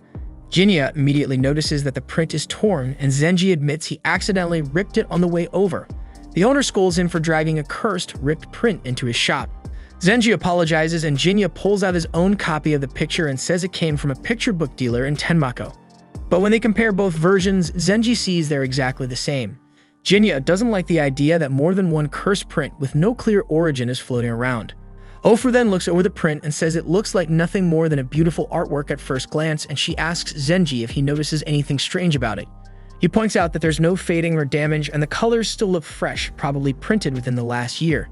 Zenji then says he knows the shop in Tenmako and could easily find out who the artist is, so Jinya says that he'd appreciate the help, but Zenji says not to mention it after all. He's done a lot for Natsu. Later, Zenji heads off alone to speak with the picture bookseller, while Jinya waits nearby, hidden in the shadows. The shopkeeper greets him, joking if he's here to browse the newest selection of erotic prints, but Zenji brushes it off and says they can talk about that another time. Right now, he wants to ask about the Ukiyo-e of Kogenzaka. The shopkeeper admits that he's no longer displaying that one because it's been labeled a demon picture, and he's not willing to take that kind of risk. Zenji assumes it's just a rumor the artist started, but the owner says the artist actually fell sick and hasn't recovered, and there's even talk that someone who bought the picture died under mysterious circumstances. He doesn't want to damage his shop's reputation, so he's keeping it tucked away. Zenji finds the whole thing suspicious and wonders whether the artist lives nearby. Soon after Zenji returns, and Jinya immediately notices the print in his hand. Zenji quickly hides it and tells him he found out the artist lives in Sakaikyo. Jinya nods and heads off, and we cut to him arriving at the artist's residence. After asking for permission, he enters, and the artist, Saga Dashu, welcomes him, saying he hasn't had a visitor in quite some time. Saga asks who he is, and Jinya introduces himself politely. He explains that he came to speak with him about a particular matter, but Saga tells him to relax because he's not anyone of importance. Jinya takes his seat and notices the room is scattered with paintings. He mentions he's heard that Saga has been bedridden, but Saga gently corrects him, saying it's not sickness, it's just that he's no longer as resilient as he once was. His body can't handle painting the way it used to, and Jinya realizes that the demon painting isn't responsible for his condition. Saga asks if Shinjendo sent him, but Jinya says no, he just came to inquire about the demon print he created. Saga is clearly flooded with memories at the mention of the picture, so Jinya explains that he's investigating its origin and wants to know the truth behind it. Saga understands and starts by explaining the name. He says Kuganzaka doesn't refer to a road in Edo, but to the woman depicted in the artwork. Jinyo wonders if that's the woman's name, but Saiba says it's not exactly that. Long ago, a man wielding a Kadono-style blade gave the piece that name. The man's name was Motoharu, and he often visited this place. At that, Jinyo realizes he's talking about his foster father, and he recalls his final moments with him. During his final moments, he felt powerless, unable to even protect the one woman he truly cared for, and felt useless. He admitted to Jinya that at first, he wasn't fond of yokais. Still, being chosen as the guardian of a shrine maiden wasn't the worst fate. Even though he could never quite understand her, little by little, he found himself wanting to shield the very person who once made his life harder. He believed he could do it, but everything eventually changes. He looked Jinya in the eye and told him not to end up like him, not to become a man who lets bitterness define who he is. And then, without hesitation, he walked into battle and never came back. Now in the present, Jinya asks Saga to tell him more about Motoharu, revealing that Motoharu had raised him as his foster father. Saga agrees, saying there's no way to discuss the origin of the Kuganzaka artwork without bringing up Motoharu. He begins his story saying it all began when he was still just a beginner artist, struggling to find his place. He had managed to rent a small place in Edo, and during his time there, he caught sight of a woman around the neighborhood. Curious, he asked her name, and she replied that she couldn't tell him, not because she was hiding something, but because she physically couldn't lie, so she simply asked him to refer to her as Nameless. Over time, they got to know each other better, and she would sometimes stop by to look at his work. He once told her that he was going to become Edo's most renowned artist, and she laughed, thinking he was just messing around. Then one day, Motoharu arrived to deliver a message from the Itsukihime. He complained the whole time about how ridiculous it was for a guardian like him to be sent out running errands. Saga teased him, asking why he always had something negative to say about the Shrine Maiden. Motoharu explained that he took the role believing it was something honorable, but instead she had him running letters like a delivery boy. He even joked that she was worse than any demon he never heard of. According to Saga, Motoharu would visit Edo every year, and without fail, he'd be full of complaints about the Itsukihime. This catches Jinya off guard because apparently Motoharu had only ever shown him his serious noble side. Saga continues and shifts back to the picture itself, explaining that he made the artwork back when Nameless was still living nearby. Later on, Senjendo came along and wanted to publish it, so Saga redrew a master copy for woodblock reproduction, and that's how the printed version started circulating. Jinya wonders aloud if the image was based on Nameless herself, but Saga tells him it's not quite that simple. Then Jinya asks the real question why he called Kuganzaka a demon picture, so Saga quietly replies that it's because it is one, the painting is real, and it carries an actual curse. But before Saga begins telling the full story, he turns to Jinya and asks what thoughts crossed his mind when he first laid eyes on the artwork. Jinya replies that it reminded him of the legend of Princess Nunakawa from Shinano, but the sword in her hand made him suspect it might be linked to Kadono and the Itsukihime. Saga nods, saying that's a sharp observation, then warns that the truth behind the painting might be something Jinya will wish he hadn't heard. He begins explaining, telling him that Motoharu had come to Edo year after year on business, often stopping by to vent and then heading home. But at some point, his attitude toward the Shrine Maiden started to shift, and one day, out of nowhere, he asked Saga to draw a portrait of her. Saga teased him about it, but Motoharu admitted that he no longer resented her because he had come to understand that she had her reasons for the things she did. Saga agreed to take on the request, but there was one problem. He had never actually seen the Itsukihime in person. Motoharu brushed it off and said it wouldn't be an issue because Nameless could serve as the model. He told Saga that Nameless originally came from Shinano, but something tragic happened to her there, and afterward, she ended up living in Kadono, and eventually she made her way to Edo. Saga found the story interesting, but wasn't sure how any of that would help him draw the Shrine Maiden. So Motoharu told him that Nameless and yokais were far more alike than anyone realized, and visually, they were practically indistinguishable. Jinya realizes then that the figure in the Kuganzaka painting must be modeled after yokais. Saga confirms that he's right, saying that the final portrait was drawn based on Nameless with Motoharu's input guiding the finer details. When Jinya asks about the whole demon picture story, Saga explains that it was all a running joke. Motoharu used to say the Itsukihime was more demonic than any real monster, so Saga dubbed the portrait a demon picture as a jab at those complaints. It was meant as a joke between them, but years later, when he redrew the image for Senjendo out of nostalgia, he made the same joke again, and they took it seriously.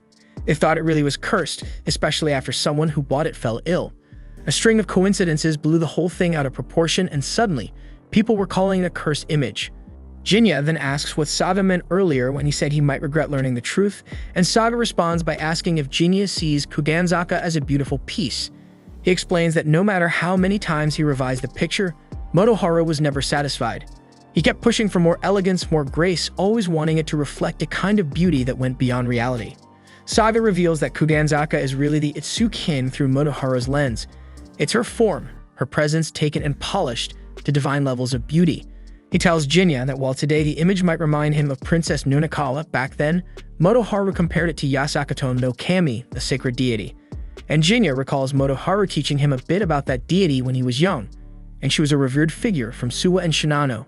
Saga guesses Motoharu might have said those things because Nameless came from Shinano, but both he and his father compared the painting to the divine women of Shinano, and Saga reveals that Motoharu gave it the name Kuganzaka because he believed it was even more breathtaking than Yasakato no Kami herself. He explains that the painting is essentially a reflection of Motoharu's intense love, something so heavy and passionate it felt like a curse. Jinta realizes that Kuganzaka wasn't born from hatred or anger, but from a feeling far deeper than that. Saga's a bit surprised that Jinta had no idea about the truth behind the painting, and he decides to give him one of the older illustrations he sketched back when it all started. He hopes that Jinta won't think less of his father after everything he said, because while Motoharu might have been a stubborn man, he truly did care about his family. Once his daughter was born, he started visiting Ito less and less, and after he told Saga that he'd become a foster father to 2 kids, he stopped coming altogether. That's just the kind of man he was, and Jinta already knows it. Later, Jinta is sitting in the soba shop, quietly eating a bowl, and he tells the owner that he really was a good dad. Ofu asks if something's bothering him and wonders if it's got anything to do with the Kuganzaka painting. Jinta tells her it's nothing like that, he just happened to learn something new about the man who raised him. Ofu tells him that sounds normal because nobody's perfect. Her own dad's got flaws too, but she loves him all the more because of them, and Jinta agrees with her. Jinta then meets up with his real father later and lets him know that the painting isn't dangerous and the demon part was really just the artist's own regrets bleeding into the canvas, so Jinta doesn't see any harm in keeping it or selling it off. His father then brings up the person who supposedly died because of it, but Jinta says that was probably just a freak coincidence. He also mentions that he took possession of the print that person had on them and it didn't seem cursed at all. His father nods, thanks him for the work, and tells him he'll hand over the payment once he's ready to head out, but for now, they should just sit and have a drink. They start drinking together, and Jinta asks if his dad always drinks like this. His father says he used to drink as a way to avoid dealing with real life, and over time, it simply turned into a habit. Then he turns the question back to Jinta.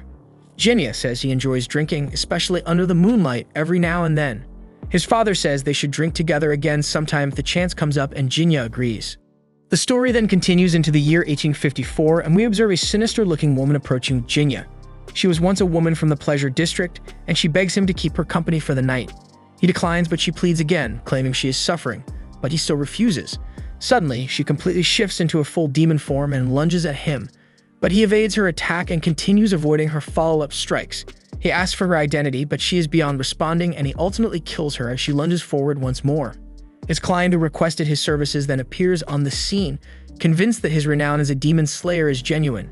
She hands over his reward, explaining that the woman he eliminated was once a former courtesan from Yashiwara who had been imprisoned in a brothel and forced to work there. She was afflicted with a deadly sickness and was abandoned after being physically and emotionally destroyed, eventually transforming into a monster and beginning to murder men beneath the cherry trees. The client considers her fate incredibly tragic, prompting him to question whether pity motivated her to employ his services. The client replies she engaged him only because she herself is similar to that woman, and she may easily suffer the same fate someday. Knowing this, she couldn't simply ignore her, and she thanks him and says sorry for dumping something like this on him. Jinta questions why she would consider this burdensome, and she responds it's her profession to interpret a man's feelings from his expression, and he currently has the look of a confused little boy. He asks exactly who she is, and she replies that he should just call her Harlot, because that's precisely what she is.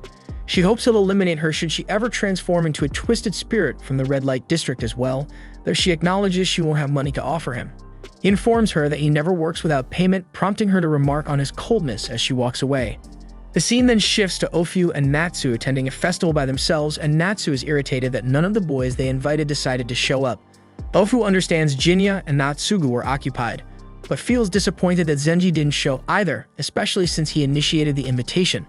Natsu reveals Zenji genuinely wanted to attend, but her father intervened, reminding him that holidays are prime opportunities for merchants to profit. Natsu then suggests they simply enjoy the festival by themselves, and Ofu happily agrees.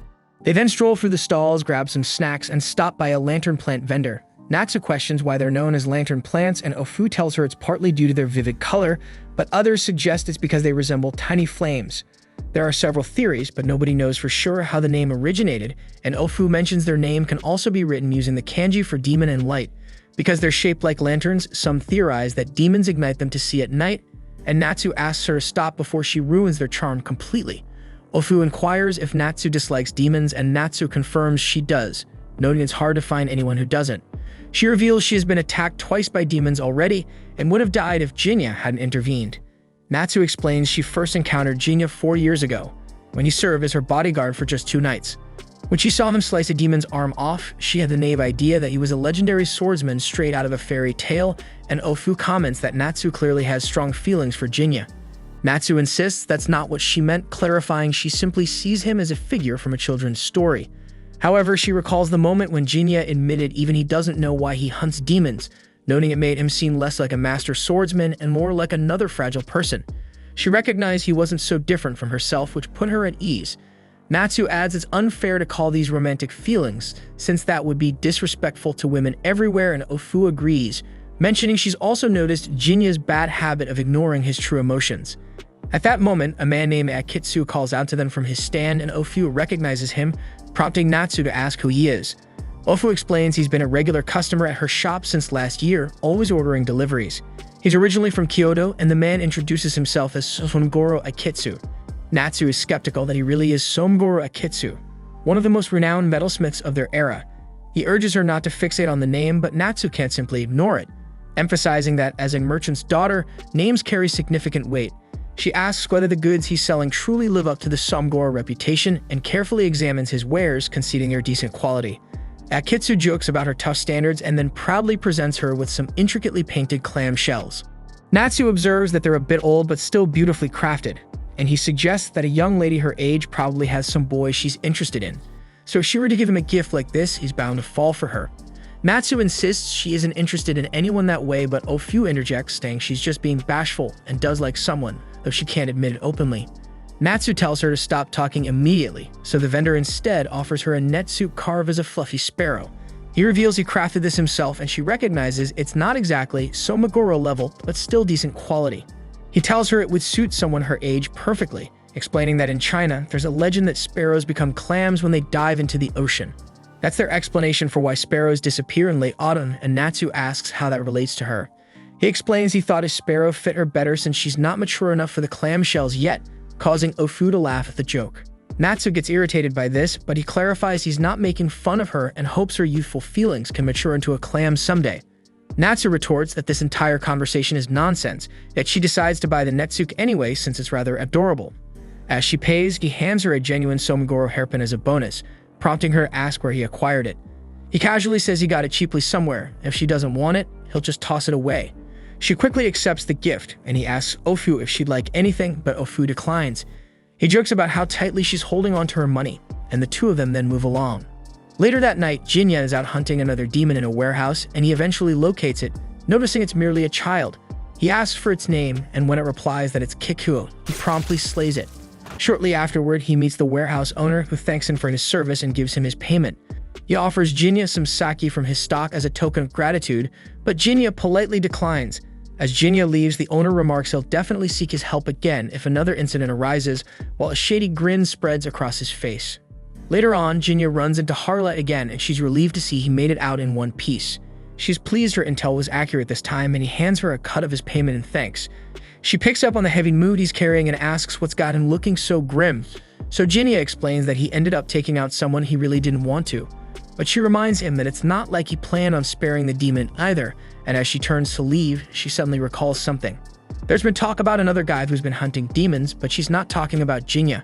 Apparently, this guy's a spirit medium of some kind and can command Shinigami to exorcise demons for him. She's not sure if it's real or just another crazy rumor, but she says if it is true, Jinta better watch out or this new guy might start snatching all the good-paying jobs, and with that, she heads off. The following day, Jinta stops by the soba shop, and the owner and Ofu are happy to see him. Ofu quickly tells him that Natsu's been acting strange since yesterday. The moment she spots Jinta, Natsu rushes over, clings to him, and happily calls him her brother, saying how much she missed him. She insists she's glad to be back by his side, and Jinta is clearly caught off guard, trying to gently pull his hand free, but Natsu only tightens her grip, saying she wants to stay close. Ofu then explains that this started when Natsu tried on the hairpin she bought yesterday, and right after putting it on, she suddenly went quiet and then began sobbing about her brother. Jinta notices that the pin she's wearing is a kanzashi and calmly asks Natsu if he can take a closer look. She hands it over without question, and he examines it with Ofu and a shop owner. It looks completely ordinary and nothing out of place. The owner then suggests that maybe smashing it would snap her out of it, but Jinta warns against doing anything reckless for now. He hands the pin back to Natsu, who immediately pulls him into a hug again. Just then, Natsugo and Zenji walk into the shop and freeze at the sight of Natsu wrapped around Jinta. Zenji's eyes go wide as he asks what the hell's going on, and when he tries to pull them apart, he finds he can't budge Natsu at all. She glances at him and casually asks who he is, leaving Zenji stunned and speechless. After that, they all sit down together and break the situation down for Zenji and Natsugu. Jinta turns to Ofu and asks where they got the kanzashi from, and she tells him they picked it up during the Hozuki festival a few nights ago. It was being sold by a man named Akitsu Sumgoro, who claimed to be from Kyoto. Jinta decides to begin by tracking him down, but Zenji drops a bomb saying Sumgoro has been dead for quite a while. He explains that the original Sumgoro was a master metalsmith whose work dates back decades. His pieces are still famous to this day, and even their shop struggles to get their hands on one. Ofu recalls that Natsu did say this kanzashi was a genuine Sumgoro piece when she first saw it. Zenji wonders if this could mean Sumgoro's spirit came back and possessed Natsu somehow, but the shop owner shuts that down, saying he's actually met the man recently, and he was very much human. Jinta trusts the owner's read on the situation, but Ofu points out that this leaves them with barely anything to go on. Jinta figures he'll just have to find the guy directly and tries to leave, but Natsu is still clinging to him tightly. He gently asks her to let go, but she refuses and says she's finally found him again and doesn't want to be apart from him anymore. Jinta tries to make sense of it and asks why she keeps calling him her brother. She softly replies that birds don't need a reason to settle near a flower, and she simply wants to stay by his side. Her only wish was to be near him again, and now that's come true, she doesn't want it to end. Jinta speaks to her calmly, telling her he has something to do and asks her to hold down the place until he gets back. She wants to follow him, but he pats her on the head and promises that he'll return soon. That's enough for her, so she agrees to wait, and he heads out. The others are kind of stunned by how easily he handled that, and they start wondering if maybe he's dealt with this kind of thing before. The scene then shifts to Jinta going around town, asking people about Akitsu Sumgoro, but he doesn't come up with anything useful. That evening, while wandering through the streets, a thought of Suzu crosses his mind. Just then, a voice calls out from behind. Akitsu steps up to him, and Jinta immediately asks if he needs something. But Akitsu says it's the other way around. Jinta is the one who's been trying to find him. He figures he already knows why, since demons only show up at his door for one reason. Jinta is caught off guard by how casually he points that out, especially because he's somehow aware that Jinta is a demon. That's when Jinta realizes this is the man Harlet mentioned before. Jinta asks for a proper introduction, and the man responds by summoning a group of familiars and calmly introducing himself as Akitsu Sumgoro III. The Inugami familiars swiftly attack Jinta, but he manages to slice through one of them. Akitsu acknowledges Jinya's impressive agility but remarks it's insufficient to defeat an Inugami, and the fallen creature immediately revives, lunging at Jinya once again along with the rest. Undeterred, Jinya swiftly eliminates them all, yet they endlessly resurrect, prompting him to realize this battle has no conclusion. Jinya promptly activates his invisibility, and Akitsu notes with interest that this must be his special ability. However, the Inugami easily track his presence despite his invisibility, forcing Jinya to cut them down repeatedly as they charge. Seeing this endless cycle continue, Jinya decides to deactivate his invisibility. Akitsu is surprised, questioning why Jinya would discard such a rare ability, but Jinya calmly replies that he'll simply resort to another since invisibility proved ineffective. Instantly dispatching the attacking Inugami, he charges toward Akitsu at blinding speed. Akitsu barely manages to block Jinya's strike, but is still hurled violently backward. Jinya quickly closes in again and lands another slash, only to discover that this was merely an illusion. Immediately, the Inugami resume their relentless assault, overwhelming Jinya in their numbers. Confident that Jinya must now be finished, Akitsu turns to leave, but Jinya halts his escape, prompting Akitsu to notice that Jinya remains completely unharmed. Akitsu demands to know how he survived untouched, and Jinya calmly explains that these Inugami are merely on par with high-level demons. Then astonishingly, Jinya summons his own Inugami, unleashing them directly against Akitsu. And he is stunned when he realizes that Jinya somehow commandeered his Inugami, and with nowhere left to run, Jinta presses him, stating they need to have a talk. He informs Akitsu he has questions, promising not to harm him if he cooperates. Akitsu cautiously asks what will happen if he refuses, and Jinta plainly answers he'll simply cut him down and forcibly extract the information from his memories. Understanding he's clearly outmatched, Akitsu reluctantly agrees to cooperate. Still, Jinta is certain that Akitsu hasn't yet revealed all of his strength, just as Akitsu himself is sure that Jinta is withholding his full potential too. Akitsu agrees to answer Jinta's questions, requesting first that he's permitted to retrieve the pups, and Jinta allows him to do so. Akitsu notes that Jinta is perhaps overly trusting, and that could easily get him tricked someday. Jinta hopes aloud that he's not planning to be the one who tries, but Akitsu says relax because he's not, and tells him to wait a second while he gathers his inugami. He then picks up the tiny dolls left behind by them and quietly tells them he'll give them proper offerings once they're home. Jinta inquires about the small objects, and Akitsu reveals that they're known as dog hariko, questioning if Jinta has ever encountered the concept of tsukumogami.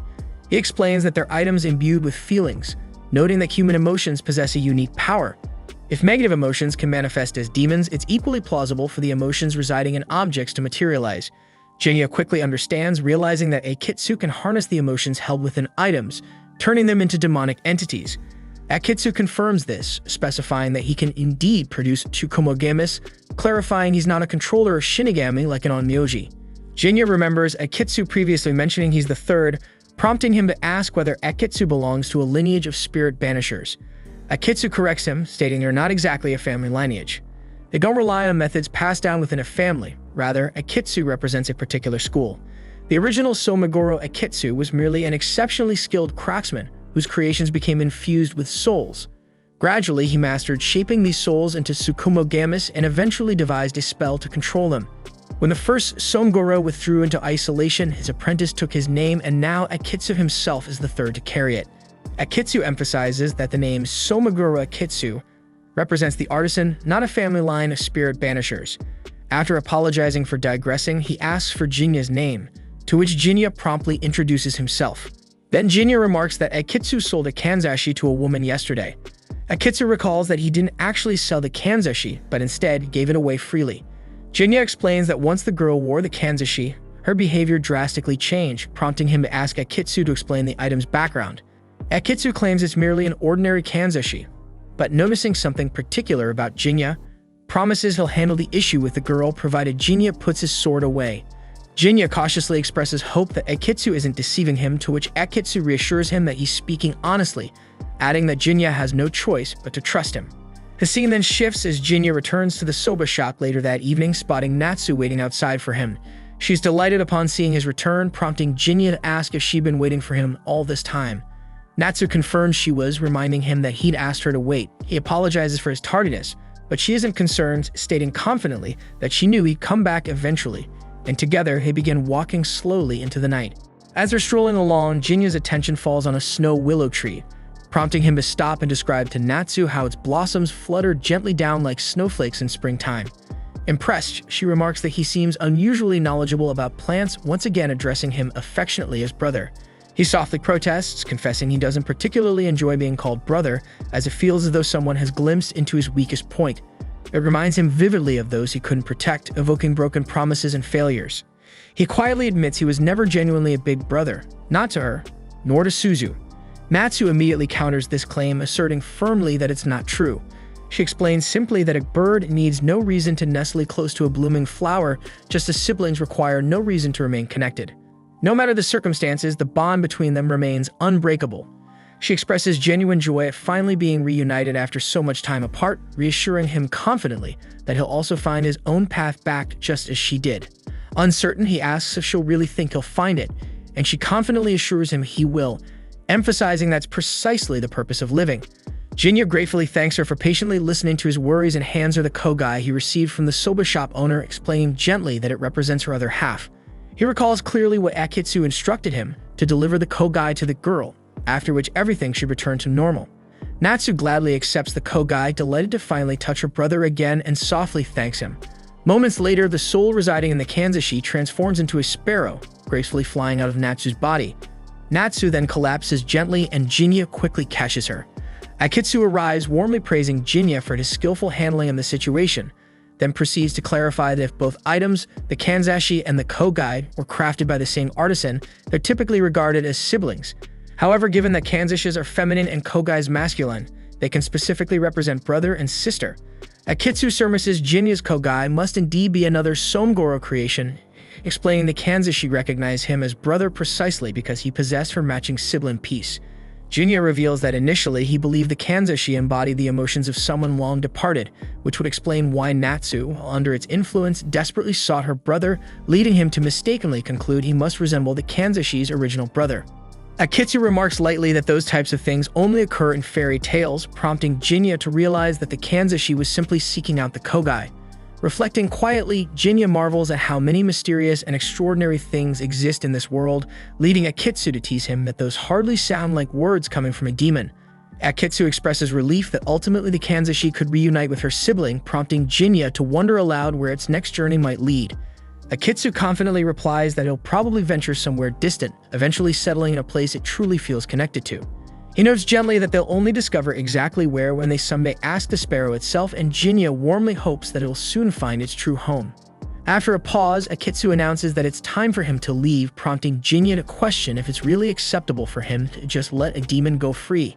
Akitsu casually assures him there's no harm in it, reminding him pointedly that he previously overlooked Ofu's demonic nature, so letting another demon slide isn't exactly a huge stretch. By now, Akitsu understands clearly that Jinya poses no real threat. He's just an artisan who only hunts demons upon request. He has no desire to target peaceful demons who don't harm others, but he softly reminds both of them not to forget their true nature. They remain demons, forever destined to be the ones hunted. This reality won't ever change regardless of how kind they act or how many people they save. Jinya quietly acknowledges this, and with relief, Akitsu bids farewell and departs. The following day, Zenji is overjoyed seeing Natsu back to her usual self, though he's puzzled why she looks so glum. Ofu clarifies teasingly that Natsu vividly remembers everything from the previous day, prompting Zenji to mischievously remind her how sweetly she called Jinya brother. He gleefully suggests it must have been humiliating, provoking Natsu's fury as she threatens to kill him for bringing it up. Zenji quickly attempts to calm her down, and the shop owner offers her food as consolation.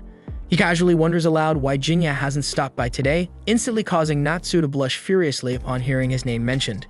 Ofu playfully asks her if she's finally ready to become a clam, but Natsu stubbornly insists she's perfectly happy remaining a sparrow.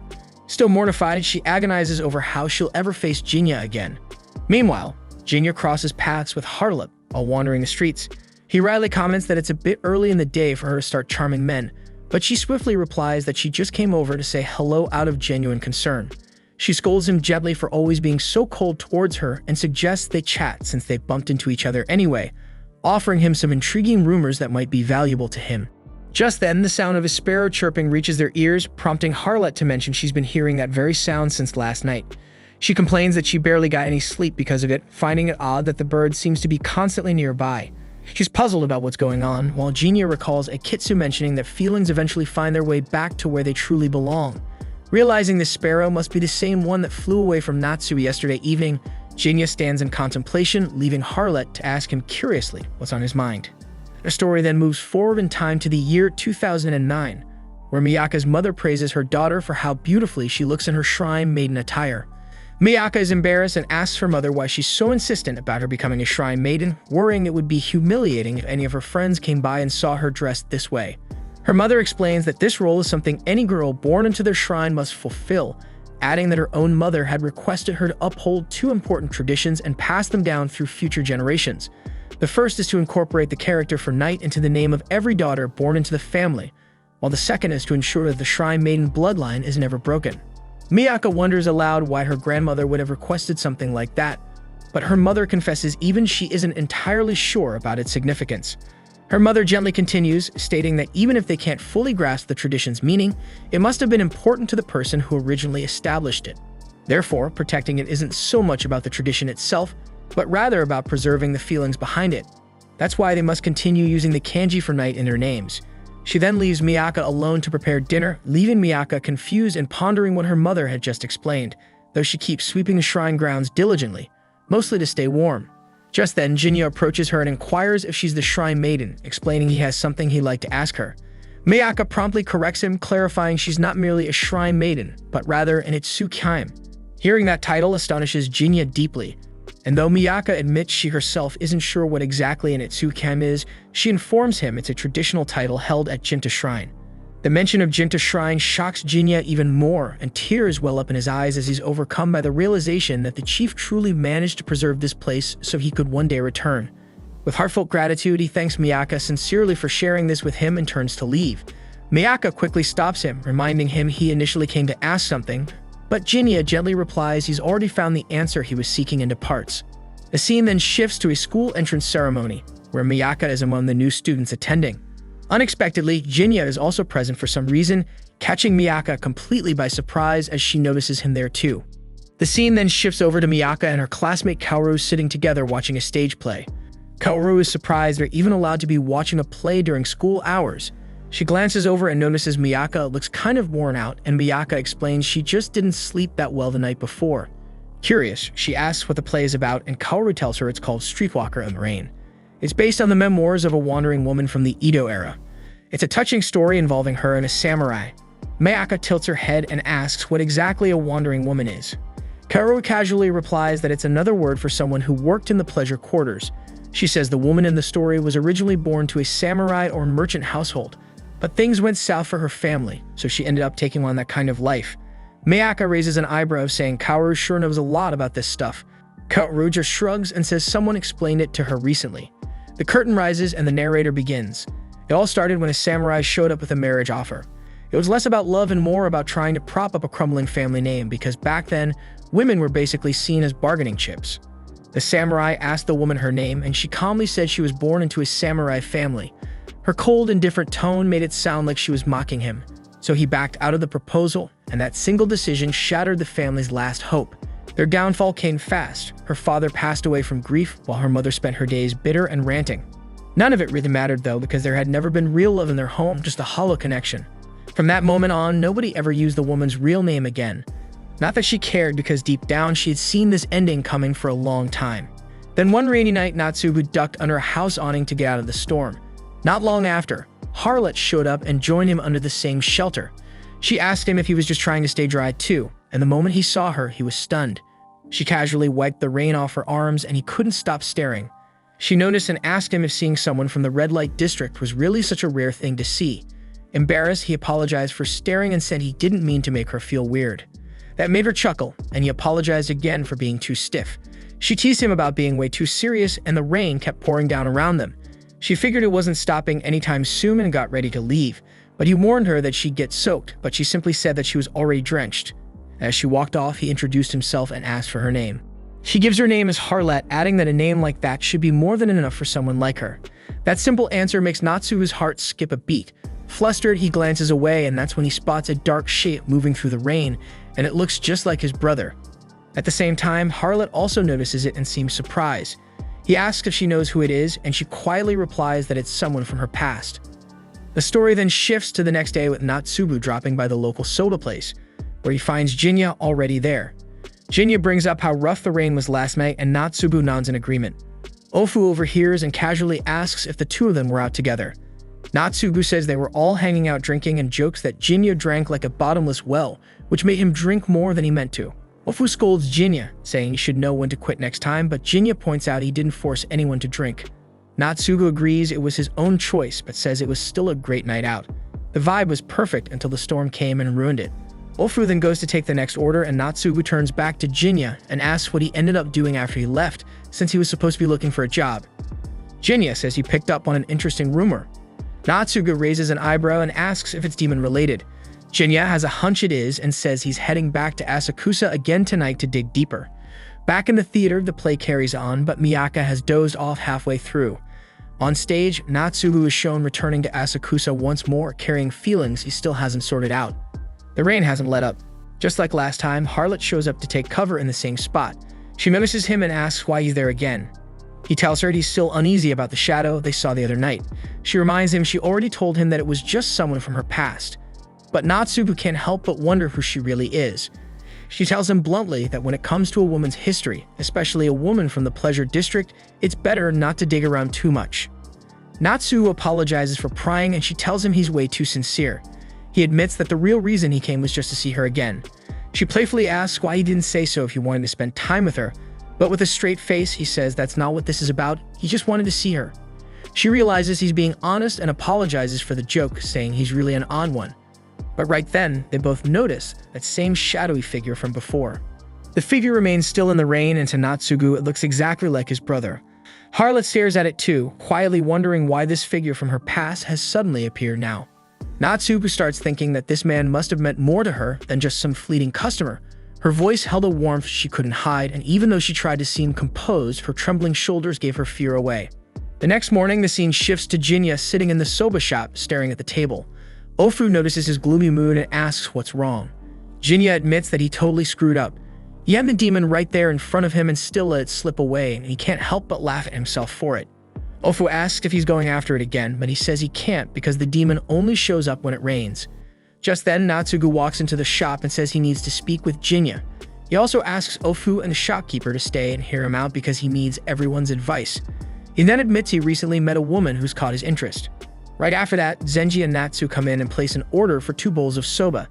They immediately notice the heavy vibe in the room and ask what's going on. Natsugu tells them about Harlot, and Natsu is surprised because it's nothing like Zenji, who usually just fools around with random women. Zenji tries to steer the conversation and asks if Natsugu is planning to win the girl over. Natsugu says he's definitely intrigued by her and wants to understand her better.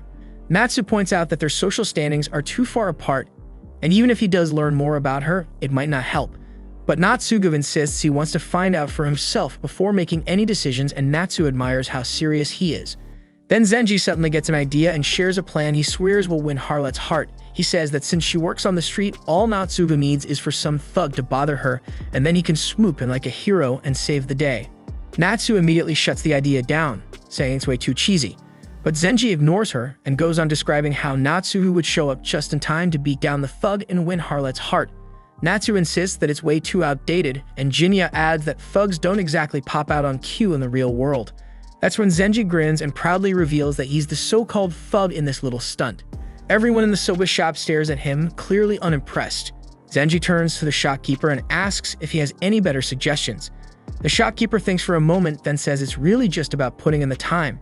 If Natsugu wants a place in her heart, he needs to approach it gradually, get to know her, let her get to know him. It takes patience, understanding, and a lot of small moments. And there's no magic trick or shortcut. He adds that it took him nearly 20 years to win over the woman he brought home, and Natsugu nods, fully convinced. He decides to wait for Harlot again under the eaves, just like before. After Natsu heads out, Zenji looks over at the shopkeeper with a new sense of respect. The shopkeeper simply replies that it's just the voice of experience talking. Then he notices Ofu looking a little uneasy and asks if he said something wrong. Ofu says no, but something's been bothering her. According to Natsugu, he first met Harlot 2 nights ago under the eaves when it was raining. But Jinya mentioned that he couldn't confront the demon either since it only shows up when it rains. And yet neither yesterday nor the day before had any rain and the skies were clear. Later that night, Harlot returns to the same spot, stepping under the eaves again as the rain begins to fall. As she waits, she wonders if she'll see that man again. Her life hasn't been kind. Forced into a harsh life just to survive, she abandoned everything, including her home and family. But there was one person she never let go of, her brother, who treated her like she was someone worth protecting. The sparrow Kanzashi hairpin he once gave her, bought with coins saved through a life of hardship, had long since vanished, but the love she held for him had not. Suddenly, a sharp gust of wind blew through, and the girl spotted that same figure again. To her eyes, it looked just like her brother, and it motioned for her to come closer. She froze in shock, unable to believe he was calling out to her, because her brother was already gone. Still, she ran straight toward it, calling out his name. But Natsugu intercepted her just in time, grabbing hold of her and telling her she couldn't go to it. He pleaded with her to snap out of it, but she begged him to let her go because her brother was calling. Natsugu insisted there's no chance that thing was her brother, and deep down she knew that too, yet her legs kept pulling her toward it. He warned her that whatever that was, it wasn't even human. She may have loved that man from her past, but the creature standing there wasn't him, because that wasn't a person, it was a demon. Natsugu then unsheathed his blade, ready to defend her. He recalled the oath he had made as a samurai to protect anyone in his lord's territory, and swore on his sword that this thing was not the man she once loved, begging her to trust him. She did, and he charged at the figure, but it dodged, and every blow he threw, the figure slipped past it effortlessly. The figure eventually drew its own blades and forced Natsugu back. Even then, he didn't retreat. He clashed swords with the demon, and after a fierce skirmish, Jinya suddenly arrived. With a single swift slash, Jinta struck the demon down, but Harlot couldn't tell who delivered the killing blow because of the lightning flashing through the storm. The rain faded along with the demon's presence, and she turned to Natsugu asking if he was alright. He said he was fine, then asked about her, and she replied that she was okay too, then added that he fought better than she expected. Jinta seconded that, but when Natsugu tried to clarify that he didn't land the final hit, Jinta quickly cut him off. Natsugu then turned to ask if they knew each other. Jinta confirmed it, so Natsugu raised an eyebrow, wondering if he was one of her clients. She corrected him, saying that she was the one who had hired him, asking him long ago to deal with a demon on her behalf. She then asked Jinta if that shadowy figure really was a demon. Jinta explained it wasn't a full-fledged demon, it was a failed obsession. A cluster of souls too attached to the living world to move on. It didn't have a true form of its own, so instead, it shaped itself based on the strongest longing seen through the eyes of its observer. Natsugu says that to him, the figure looked like his brother at first, but when he realized it was trying to take Harlot away, it changed into a shadowy, twisted shape. That surprises Harlot because she honestly believes she already let go of her brother completely. But Jinta quietly remarks that some memories stay with you no matter how hard you try to erase them. The performance wraps up shortly after that, and Kaoru nudges Miyaka awake. She's disappointed that she missed almost everything, and later, the two of them are seen grabbing snacks at a nearby convenience store. Miyaka asks why Kaoru didn't try harder to wake her, and Kaoru says she did, but Miyaka was completely out cold. She offers to help write the assignment for her, and Miyaka hands her a bar of dark chocolate as thanks. Next, we jump to Kaoru back in class, handing the finished report to Miyaka. She says it's too bad Miyaka missed the show because it was actually amazing. They asked Jinta what he thought about it, and he admits it wasn't terrible. But we can't wrap his head around why Natsugu's Ronin buddy was portrayed as such a useless mess. Kaoru argues that he did show up to save the day even if Natsugu was the one who ultimately beat the demon. But Jinta knows the truth didn't go down like that, and Harlot's version of the story clearly left something out. Kaoru just laughs it off, saying he's being dramatic. After all, Harlot was clearly in love with Natsugu. She adds that the scene where Harlot, now married to Natsugu, sits beside the Ronin's daughter was one of the best. And also, Harlot had figured out the Ronin was a demon, but still acted like she didn't know. Jinta mutters that she really outplayed him back then, and the way they're talking about it now starts piquing Miyaka's interest. Kaoru mentions there's a book that covers it all, in case she wants to dive deeper. Miyaka seems intrigued by the idea, but Jinta says he'd rather read Harlot's actual memoir instead. He wants to see how she really described the Ronin. Kaoru reminds him that he said he was bitter toward her, but they all start realizing that might not be the whole truth after all. The story then jumps to the year 1855, where we catch Jinta mid-battle, slicing through a group of demons. Once it's over, he mutters that he's not sure when it happened, but somewhere along the line, killing demons stopped bothering him. Still, every time he swings his blade, it feels like it's not just blood clouding the steel.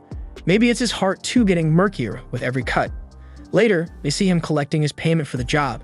The client apologizes for not being able to pay him more and glances up the sky, noting how beautiful the view is tonight, recalling how his lord used to admire scenes like this while enjoying his favorite drink. He says he plans to honor that memory with a grave and a pour of his lord's favorite liquor.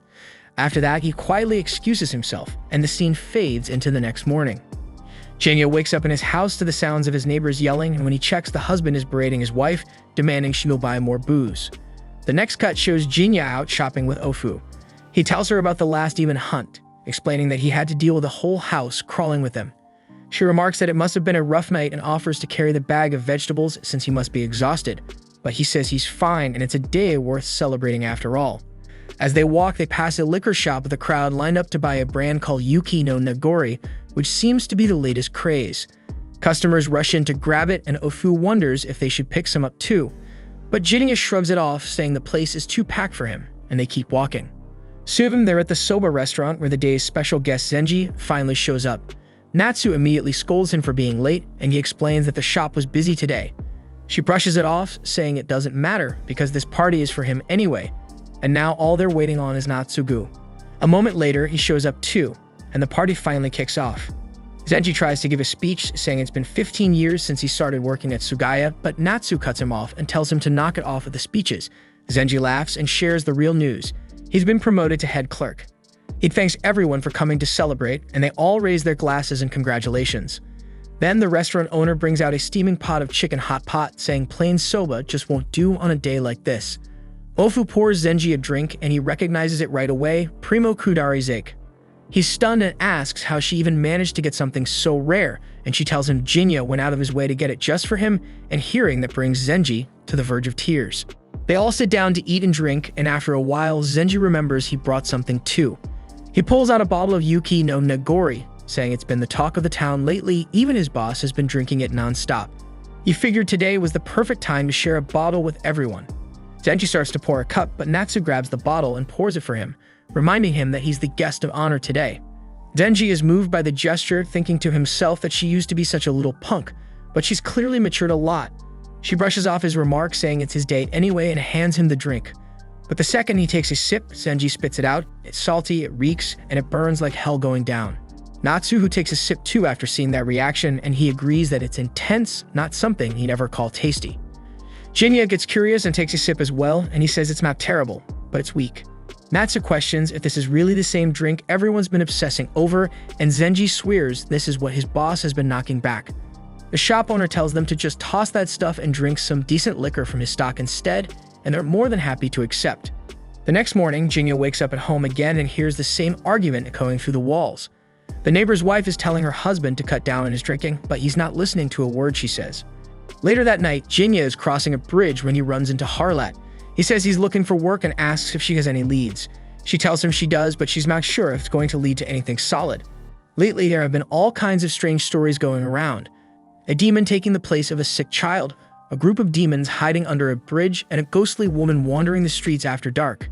Jinta thinks the list is getting a little long, but Harlat says that's just the way things are now. So maybe it's all just fear playing tricks on people, and he realizes she's talking about the foreign ships anchored at Uraga.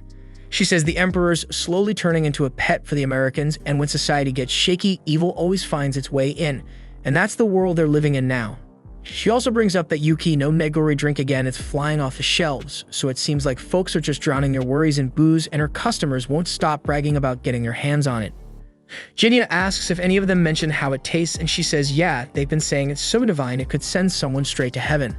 He tells her to look into that sake for him, and she asks if he thinks something's off. He says he hopes not, and she agrees to check it out. He then tells her to be careful, joking that Natsubi would probably kill him if anything happened to her. Then snow starts falling as they part ways. The next morning, Natsu shows up at Jinta's place, and he's surprised she managed to track him down.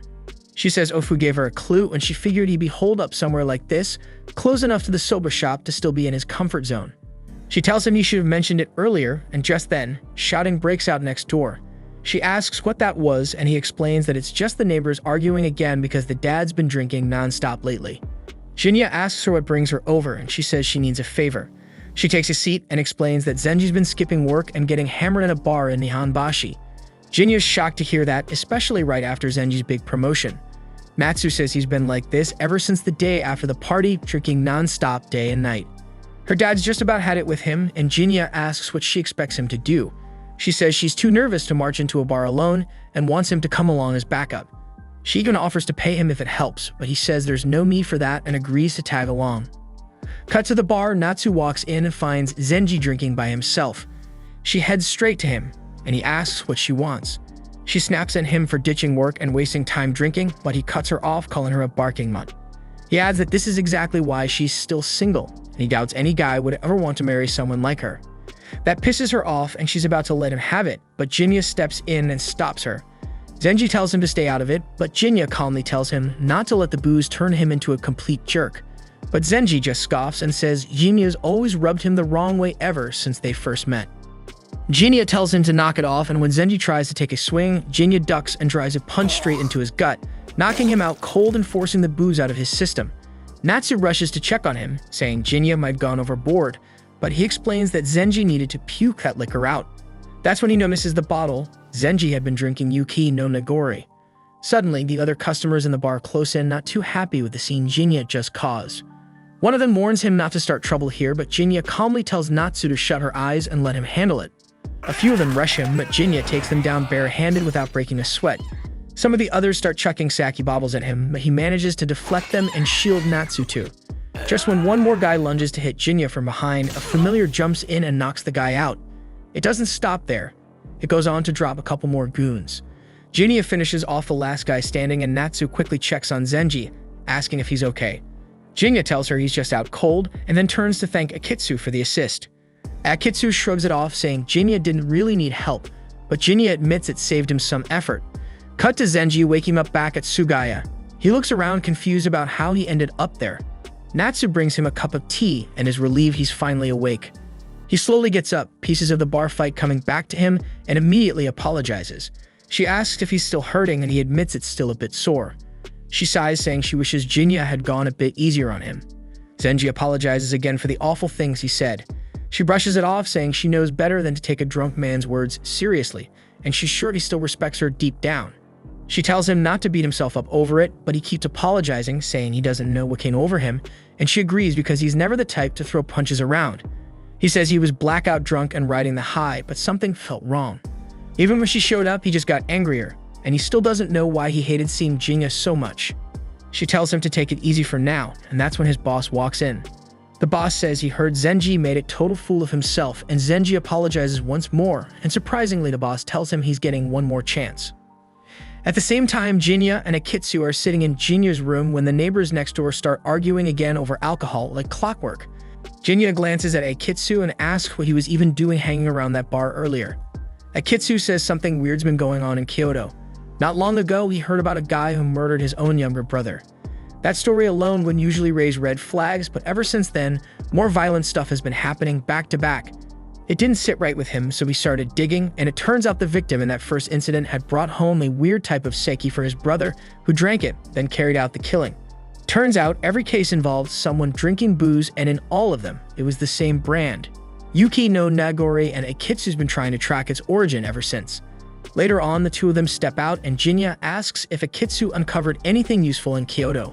He says all he got was a rumor about a mysterious woman who keeps showing up right before each incident. She doesn't sound like your typical alcohol seller though, so it might just be coincidence. Then Akitsu asks how Jinja plans to get more info on this sake, and Jinja says he'll just get people talking the old-fashioned way. Akitsu calls him a thug for that, but they press on and arrive at a sake warehouse. The second they get there, they spot blood outside the entrance and immediately head in. The inside's wrecked, the owner's dead, the place is torn up, and Jinja quickly sees that every bottle of Yuki no Nagori is missing. Akitsu notices that one part of the shop hasn't been touched. Judging by the setup, he figures that's where the Yuki no Nagori had been kept, so he guesses the mob that broke in was hunting for that liquor specifically. Jinja can't believe people are killing each other over some bottles of booze, but Akitsu reminds him that it's alcohol that makes people lose their damn minds. Just then, they both spot two demons lurking inside the wreckage. Without hesitation, they each take one down. After the brief clash, they both wonder what demons were doing here in the first place. Stepping back outside, they notice the snow falling again. It's been snowing like this every night lately, and for some reason, that cold, quiet snowfall puts a bad feeling in Jinja's chest. The scene then shifts to Akitsu yawning heavily the next day, mentioning the neighbors had been so noisy last night that he barely slept at all. The two head toward the soba place, and inside they notice a couple of drunks loudly harassing Ofu. The shop owner brandishes his knife to warn them off, but they refuse to settle down, right when Jinja and Akitsu step inside. The drunks wonder aloud who these two are, and Jinja isn't sure if this is regular drunken trouble or something worse. Akitsu guesses it's probably the latter, and Jinja agrees fully. The drunkards immediately attempt to start a fight, but Jinja swiftly knocks one unconscious with a quick jab to the jaw, then calmly asks the second if he wants the same. The other man stubbornly doesn't back off, prompting Jinja to take him down swiftly with his sword's hilt. Akitsu thinks he's brutal, but Jinja insists he went gentle on them. But suddenly, the two men somehow rise back up as though they're possessed, lunging toward Jinja again, so Akitsu intervenes, using a pair of shells to cast them into an illusion. The two drunks now see themselves teaming up to intimidate Jinja, watching him become so terrified that he flees outside, causing them to chase after him. Natsu has no clue what the hell is going on, and Akitsu clarifies that he used paired shells imbued with a Tsukumogami spirit, creating a vision visible exclusively to chosen individuals. Jinja asks what kind of illusion he freaking used, and Akitsu thinks it'd be better if he doesn't find out. Ofu then expresses gratitude to both of them for stepping in earlier, and they sit down to enjoy some soba together. Thereafter, Natsu informs Jinja that Zenji has been putting in extra hours ever since his last mistake, and Jinja asks if he's acting weird at all. Natsu confirms he's behaving normally, guessing he must have just gotten excessively drunk last night. She thanks Jinja for his concern, reassuring him that Zenji is okay now, and she prepares to leave, saying she's off to buy sake to lift her father's spirits. Jinja urges her not to do that, recalling that her father's been drinking the Yuki no Nagori lately, whose origins are still uncertain. He requests she pass on the message to her father to switch to something else, and she promises she will. He also advises her to stay alert on her way home, mentioning that things are getting dangerous around here lately. Natsu comments that he sounds exactly like her dad, but she appreciates him looking out for her. The scene then shifts to nightfall, where Akitsu and Jinya are meeting up with Harlet, and she's surprised to see that he's brought someone along this time. He tells her not to stress over it because Akitsu's with him, and she shrugs it off, mentioning she gathered some info about what he asked earlier. She tells him she couldn't track down exactly where the alcohol is made, but she did discover a liquor shop in Kirame that handles wholesale distribution. This place supplies the whole Edo area and is known as Mizukiya, the same shop that previously hired him to take care of a demon in their storehouse. Some patrons questioned the owner about the liquor's source, but he played dumb, claiming it's sacred alcohol straight from a holy spring. Right now, the owner is out resupplying and will return until tomorrow evening. She advises that he check it out after then, and he pays her for the tip-off. She then adds that there's another thing she discovered, mentioning a blonde beauty spotted frequently visiting Mizukiya lately, and hints that Yuki no Nagori might actually be imported booze. Jinya reacts with surprise upon hearing that, and Harlet asks if he's familiar with the blonde lady, but he remains silent. The next morning, we hear the husband and wife next door arguing again, followed by some bizarre noises from their house. Moments later, the wife screams, prompting Jinya and Akitsu to rush over to investigate the situation. They witness the husband bursting out of the home, having transformed into a demon, and notice he already killed his wife. He lunges at Jinya and Akitsu too, but Jinya quickly dispatches him effortlessly. Akitsu praises him on his skill, and notes that now they have even more questions to ask the liquor store owner. That night, Natsu's father is seen drinking sake when Natsu comes over, mentioning she needs to discuss Zenji. She asks if he's still angry with him, and he replies that he's simply disappointed. He had high expectations of him, but he's still young and believes things will improve as long as he dedicates himself to working hard and living honestly. She senses he's ready to forgive him, and he admits that'll depend entirely on Zenji. He elaborates that the seriousness of mistakes isn't easily determined at first, and people often grasp the true severity of their actions much later, becoming paralyzed by regret once they do. Natsu asks him if he's speaking from personal experience, and he replies that she can interpret it however she likes. Even if they might regret things later, young folks should still follow their own path. The adults in their lives ought to provide a safe haven for them whenever they stumble, and he encourages his daughter to live freely too, because there's nothing in this life that can't be fixed. She nods understandingly and reminds her father not to drink excessively. He says that right now he just feels like getting wasted with her, and she reveals she's brought along some snacks for him. He's delighted to see that, and we observe he's drinking Yuki no Nagori. Then we flash back to a scene from earlier, where Suzu had visited the shop owner and handed him a batch of her sake that had the power to corrupt people. She told him everyone carries darkness and impurities inside them, which can't be wiped away no matter how desperately they try. She explained they merely need to provoke these feelings and push all the hidden negativity into a tight spot. Then they agitate the emotions behind people's falsely serene expressions, causing turmoil within.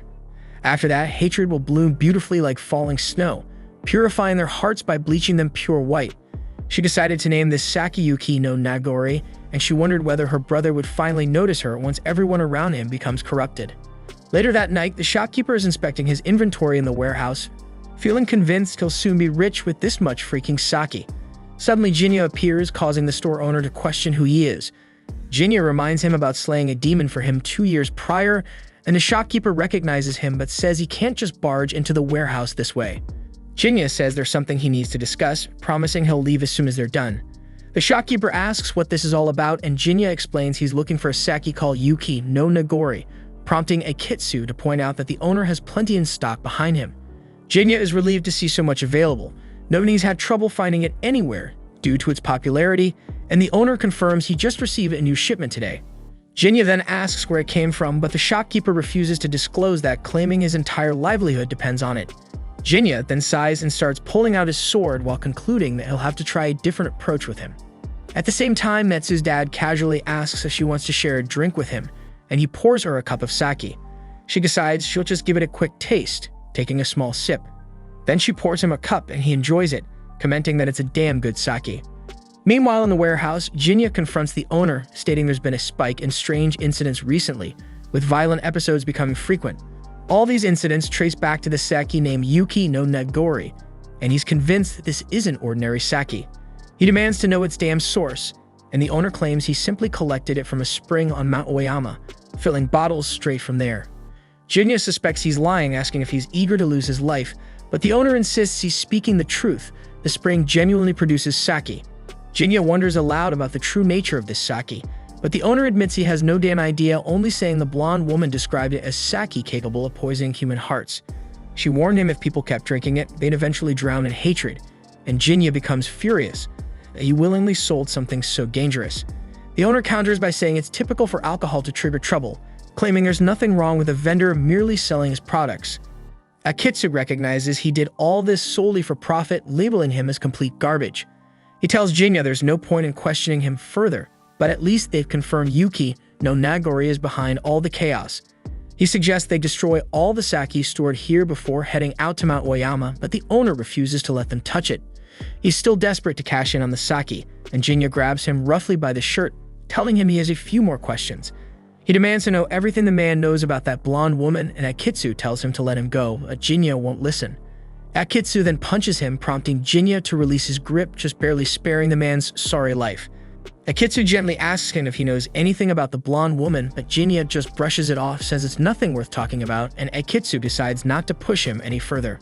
Jinta thanks Akitsu for stepping in earlier, but the owner still won't give up his sake, quickly downing bottle after bottle. Soon, he starts transforming into a demon, growing gigantic and bursting right out of the warehouse. Jinta understands now that the sake builds hatred within someone until it boils over and overtakes them. Then eventually it taints a person's soul, morphing them into a demon. He figures out this sake was specifically made to create demons, and 2 years ago, the owner tested it on an employee, causing him to become a demon. That was the demon kid Jinta had slain, and he's disgusted the owner fed such sake to an innocent kid. The demon then attacks Jinta, but he manages to block its strike, and when he tries to counterattack, his sword can't penetrate the demon's body. The same issue occurs when Jinta tries again, and the demon punches back, but Akitsu shields him by using one of his Tsukumogami capable of deflecting blows. Jinta thanks him, charging the demon once more, but his sword attacks still don't seem effective. Akitsu supports him using his Sparrow Spirit, giving Jinta the chance to land multiple hits, yet he still can't deliver a finishing blow. Akitsu thinks it's suspicious how strong this demon is, certain there's something off here, and Jinta realizes it was all a setup from the beginning. He says the sake in the spring probably didn't appear naturally, and the blonde woman could have made it herself. He believes this owner was placed here intentionally to interfere with his investigation, and Akitsu wonders aloud about the woman's identity. Jinta no longer has any doubts it's Suzu, and he questions why she's doing this. He says they don't have much time, mentioning that Natsu's dad has been drinking this sake nightly, and Akitsu tells him to hurry ahead while he deals with the demon. Jinta hesitates about leaving him alone, but Akitsu insists he'll be alright, urging Jinta to go check on Natsu's dad immediately. Jinta dashes off quickly, and Akitsu considers the possibility that he'll someday face him, so he shouldn't reveal his full strength here. He summons Lord Shoki using a blade, declaring it's time to start the battle between giants. Shoki and the demon clash fiercely, and Jinta rushes towards Natsu's home, praying he reaches them in time. Wraps up episode 12. Subscribe if you don't want to miss what's next.